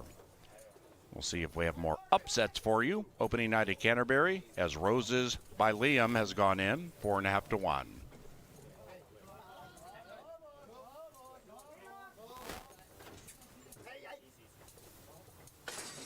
And they're racing. Happy Hour Bobby flies out of the gate, puts 2 on the field early. Happy Hour Bobby from Sir Sterling taking up the running in second.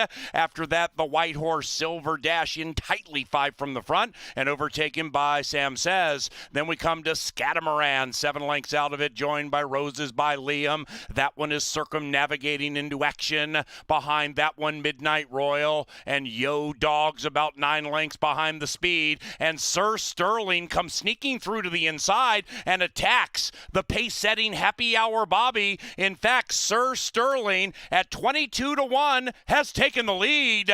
After that, Roses by Liam and Sam Says, and they head for home. Sir Sterling 3, Sir Sterling 4. Outside of that, Roses by Liam, not in full bloom. Then it's Yo Dog rolling on for second, but it's another upset.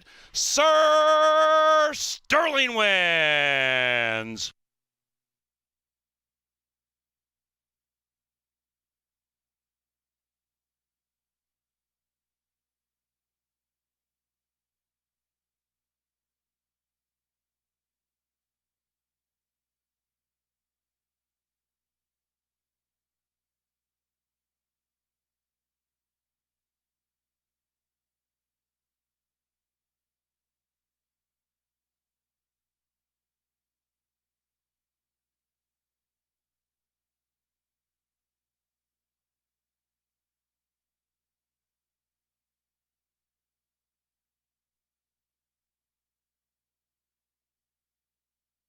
Number 4, Sir Sterling first. 4-8-12. And a bottom end of the Superfecta photo. 103.71 by Sir Sterling.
Silver dash fourth.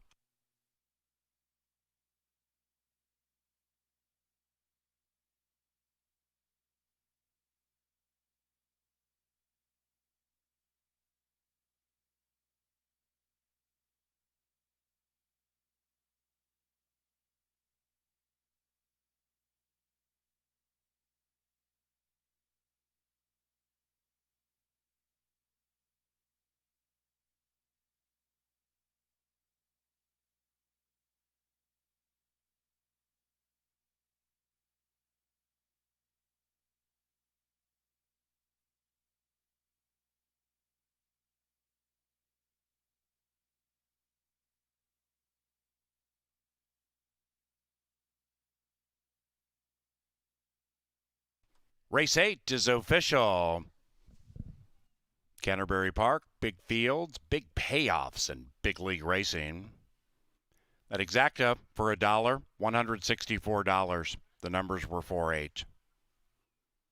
10-cent Superfecta paid $261 for a dime. 4-8-12-2, triggered by the upsetting Sterling and Eduardo Gallardo. Tony Rengstorff is the winning trainer for Chad Kuhn, who also bred Sir Sterling in Minnesota. And the winner is a son of Sam Lord's Castle out of Foxy Felicity.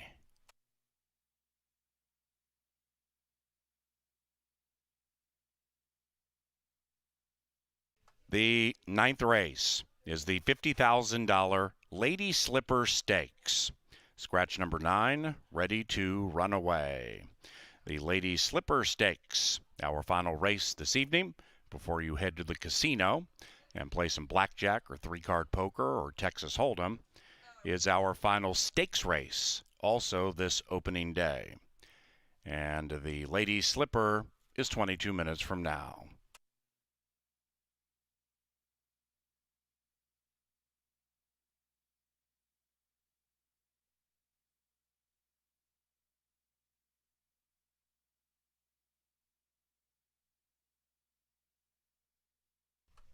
Robert George to the track information booth. Robert George, track information, please.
Racing. Happy Hour Bobby flies out of the gate, puts 2 on the field early. Happy Hour Bobby from Sir Sterling taking up the running in second. After that, the white horse Silver Dash in tightly 5 from the front and overtaken by Sam Says. Then we come to Scatamaran, 7 lengths out of it, joined by Roses by Liam. That one is circumnavigating into action. Behind that one, Midnight Royal and Yo Dogs about 9 lengths behind the speed. And Sir Sterling comes sneaking through to the inside and attacks the pace-setting Happy Hour Bobby. In fact, Sir Sterling at 22-1 has taken the lead. After that, Roses by Liam and Sam Says, and they head for home. Sir Sterling 3, Sir Sterling 4. Outside of that, Roses by Liam, not in full bloom. Then it's Yo Dog rolling on for second, but it's another upset. Sir Sterling wins.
A lot of prices in the late part of the card, and we will find out if that trend continues in the upcoming Ladies Slipper Stakes. This race was first run in 1985, and year in and year out has proven a great source of talent and great showcase for some of the finest distaff sprinters bred in the state of Minnesota. Now, this year, there is something on the line. There's been a lot of two-time winners of the Lady Slipper. Courtly Cathy, Nidari, Hayden Gold, Sentimental Charm. A lot of names that you see in the history books of Canterbury Park. One of those two-time winners is Clickbait. Clickbait's won this race in the last couple of years, and she's trying to make a new list of three-time winners of the Lady Slipper. She would be the very first, and right now she's at 7-1. There is a strong favorite in this group at 1-5 in Charlie's Penny, and we're going to go down in the paddock in just a moment with Kevin Gorg to get a breakdown of this race and what he thinks of Clickbait and if she can win her third Lady Slipper in a row. Yeah, we are set down here in the paddock for another stakes race, $50,000, as Angela talked about. And, you know, this is one of those races when you handicap it, you know there's going to be a significant favorite. You know she's going to be tough to beat.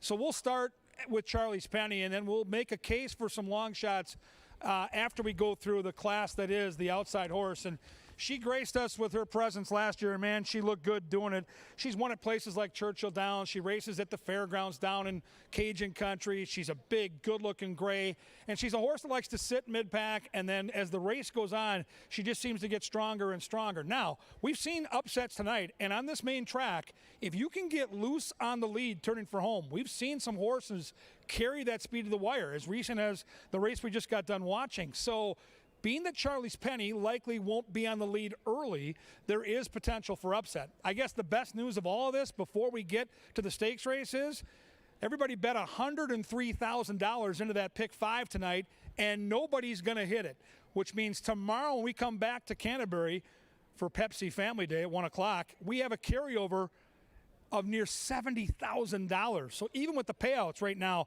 you saw the board earlier, there's 3 of 5 here, 4 of 5 there. $70,000 in the pool tomorrow for the pick 5 with that 10% takeout. Knowing nationally they bet us, you're going to see $200,000, $300,000, $400,000, $500,000 in that pick 5 pool tomorrow. So make plans to come back and chase that money. So back to Charlie's Penny. She's 2-5. How do you bet the race? So if you don't want to bet $2 to win and get back $2.80, there is value in this race. You can bet a straight exacta. If you like Charlie's Penny, you can bet a $2 exacta and find a long shot to run second under her. If you get really brave, you can do like a 50-cent trifecta. Charlie's Penny the 10 with all, and look for an underdog to hit the board somewhere underneath. So let's talk about some of the upsetters. I'll look at Molly's Angel number 1 as a potential horse to fill that trifecta or superfecta. I think she's better at longer distances, but she has class. She can close, and she does have great connections. Right now on the board, Molly's Angel is 14-1. Number 2 is Hot as a Pistol. Here's Harry Hernandez, last year's champion jockey, and he won in convincing fashion, and he's on the board at 20-1. Aside from the horse who's got decent stalking speed, it's Harry Hernandez at 20-1. Enough said. Number 3 is It's Her Time, lightly raced horse for a pretty good barn too. Mac Robertson, Constantino Roman gets the call. This horse loves Canterbury. 5 starts, 3 wins and a second over the Canterbury main track. It's Her Time is 10-1. 4 is Oh Babe. Bridgeman gets the call here, and Oh Babe is a juicy 25-1. The longest shot on the board. We've seen a couple of 20+1 shots winning this card already. Number 5 is She's My Warrior. She's My Warrior in from Tampa. Good stalking speed. I don't think she'll be too far out of it. Now, this is the long shot I'm going to focus in on. This is number 6, Royal's Little Diva. I think she's fast. I think she might be the speed of the speed. I love the way Israel Hernandez puts horses in the race early. I'm banking on the 6 clearing off. I'm going to key the 6 underneath Charlie's Penny in the trifecta and the exacta and hope that the 6 can get loose and hang on. And I love the price on my long shot. Royal's Little Diva is 18-1. Number 7 is probably the most likely winner if Charlie's Penny doesn't get the job done. And I tell you, she's one of my favorite horses. She's got the double handler. She is the gorgeous Clickbait. Look at her arch that neck. She just oozes class. Mac Robertson's done a wonderful job keeping her in form year after year. She's got some versatility. She can show speed, she can sit off it, and I just love the way Clickbait looks down here in the paddock. She's cool. 8 is styling and profiling. Another horse that's got some versatility. Class-wise, though, she's going to have to really ramp it up, and my, oh my, there is Charlie's Penny. Great to see her back out here. Lindy Wade gets the call. It'd be so fun to see Lindy in the winner's circle. What a cool looking horse. What a cool looking race. It is the $50,000 Lady Slipper Stakes. The curtain comes down on opening night. We've got a pick 5 carryover into tomorrow, but right now you need to go home happy. You need to hit this last race, get to the windows. The stakes race goes in just 9 minutes.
And here they are walking onto the track for the final race tonight. It also is our second of 2 stakes races today, and here they are. Number 1 is Molly's Angel, ridden by Alonzo Quinones, owned by Pete Matson, and trained by Tim Badia. Harry Hernandez rides number 2, Hot as a Pistol, for Gary and Brenda Bergsrud, the trainer, Larry Donlin. Mac Robertson has number 3, It's Her Time, Constantino Roman rides, for the estate of Warren Bush. Jeff Zlonis and Steve Goldfine own Oh Babe. Jermaine Bridgemahan rides, and the trainer, Gary Shearer. She's My Warrior is number 5, with Adamar Santos for Pete Matson and Tim Padilla. Tim trains. Number 6 is Royals Lil Diva and Israel Hernandez for the Thumbs Up Gang and Miguel Angel Silva. Number 7 is looking to win this race for a 3rd consecutive time, and she is Clickbait, ridden by Cecily Evans for Hugh Robertson, John Mentz, and Jeff Larson. Mac Robertson trains. Number 8 is Stylin' and Profilin' for Hidden Creek Farm and Miguel Angel Silva. Alfredo Barajas rides. Number 10, Charlie's Penny and Lindy Wade for Lothenbach Stables and trainer Joel Burnt. Lady Slipper time about 5 minutes from now.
Ladies and gentlemen, the Canterbury Park Pick 5 will carry over to tomorrow.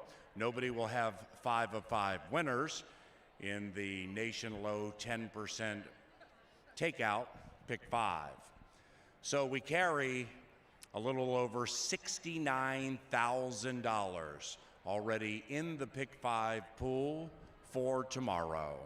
And we start tomorrow on Family Day at 1 o'clock.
Two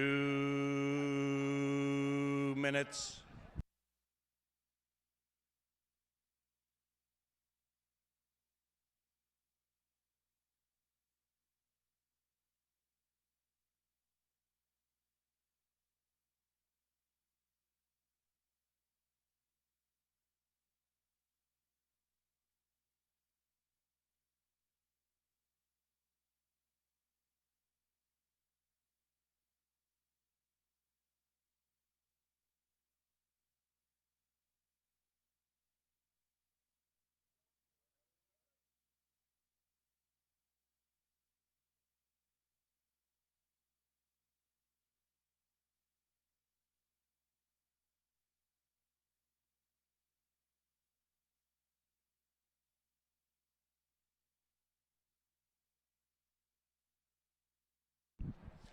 And the horses are approaching the starting gate. Get your wagers in now on the Lady Slipper Stakes.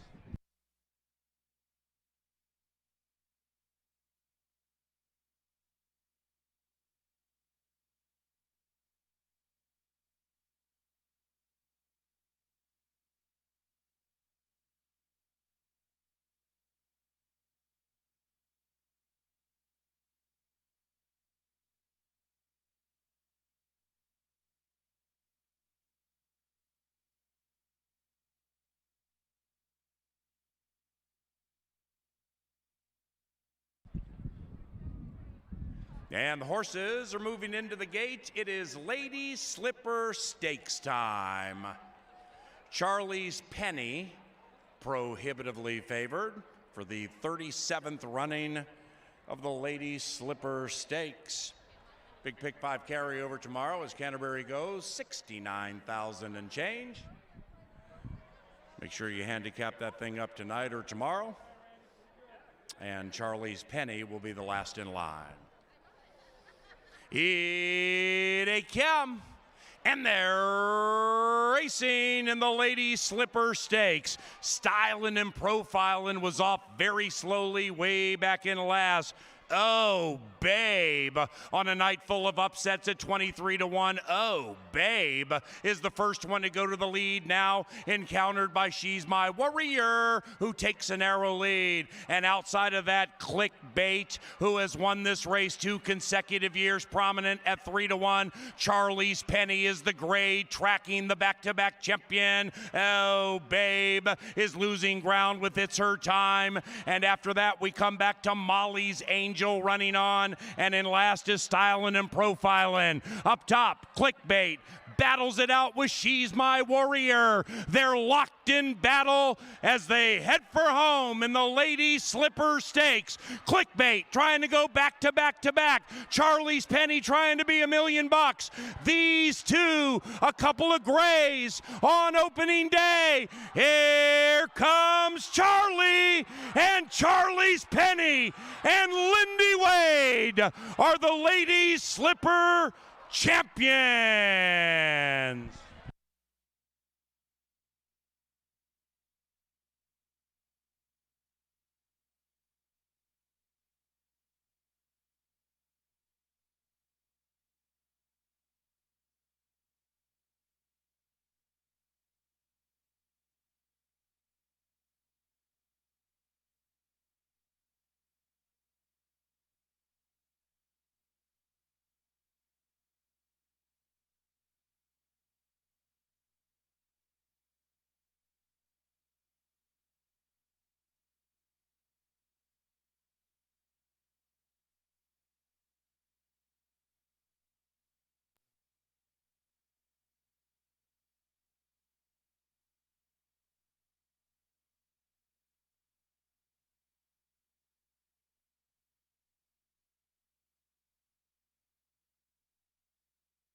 Number 10, Charlie's Penny is the Lady Slipper champion.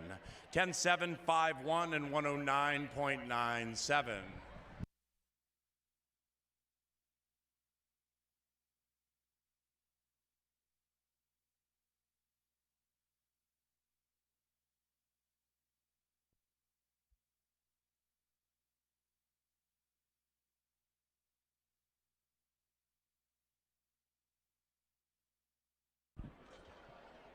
One 751, still unofficial. Hold those tickets.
Race number 9, official and cashable. The champion of the Lady Slipper is Charlie's Penny. We race tomorrow, guys, at 1 o'clock. 1 o'clock first post tomorrow. Special holiday racing on Monday, also at 1 o'clock. And tomorrow, that Pick 5 carryover near $70,000. Stay tuned. We will have a featured race interview with the connections of the classy Charlie's Penny, who wins the Lady Slipper.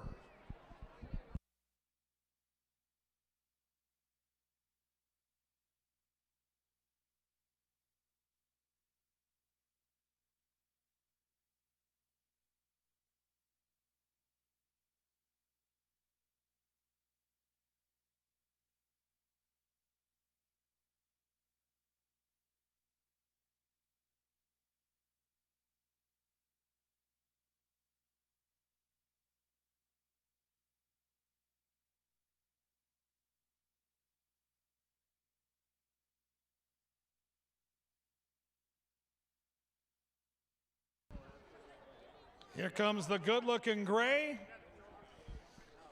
Lindy Wade astride. Here comes the winner of our second featured race, the $50,000 Lady Slipper. Let's hear it for the good-looking gray. She is Charlie's Penny. Charlie's Penny is a gray 5-year-old mare by race day out of Sweet Lorraine. She was foaled in Minnesota by Bob Lothenbach and the Lothenbach Stables, the homebred Charlie's Penny, into the winner's enclosure.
All right, we're down in the winner's circle with Lindy Wade, one of our good friends in the press box. And first of all, Lindy, to ride with these familiar silks on for Mr. Lothenbach, to ride for Joel Burnt, to ride a horse like Charlie's Penny, what was that opportunity like for you?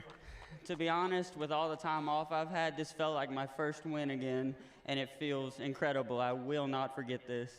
Well, fans, maybe that don't know, you were going to walk away from horse racing. We had so much fun getting to know you last summer, but you were going to move on to something else. But this is where your heart was, to come back. And I know it was difficult to ride a full card and maybe have your best chance to win at the very end. When you haven't ridden in a race in nearly half a year, it's got to be pretty gratifying to do it when the bright lights are the brightest. That's exactly right. I feel like I dug in and dig deep tonight, you know, and made sure my willpower was back, and I could give it 110% every time I was out there. What makes Charlie's Penny such a unique horse? Because we've seen a lot of classy horses here, but not many that win at Churchill Downs as Minnesota breds. Why is she so good? I'm going to tell you, Clickbait tonight was resilient in getting beat, but I think we could have went a second faster, and Charlie's Penny would have just gritted it out. There was no way she was going to let a horse finish in front of her. Let's hear it for Lindy Wade, back on the beam in the winner's circle in the Lady Slipper tonight.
Here they come. And they're racing in the Ladies Slipper Stakes. Styling and profiling was off very slowly way back in last. Oh, Babe, on a night full of upsets at 23-1. Oh, Babe is the first one to go to the lead now, encountered by She's My Warrior, who takes a narrow lead. And outside of that, Clickbait, who has won this race 2 consecutive years, prominent at 3-1. Charlie's Penny is the grade, tracking the back-to-back champion. Oh, Babe is losing ground with It's Her Time. And after that, we come back to Molly's Angel running on, and in last is Styling and Profiling. Up top, Clickbait battles it out with She's My Warrior. They're locked in battle as they head for home in the Ladies Slipper Stakes. Clickbait trying to go back to back to back. Charlie's Penny trying to be $1 million. These two, a couple of grays on opening day. Here comes Charlie and Charlie's Penny and Lindy Wade are the Ladies Slipper champions.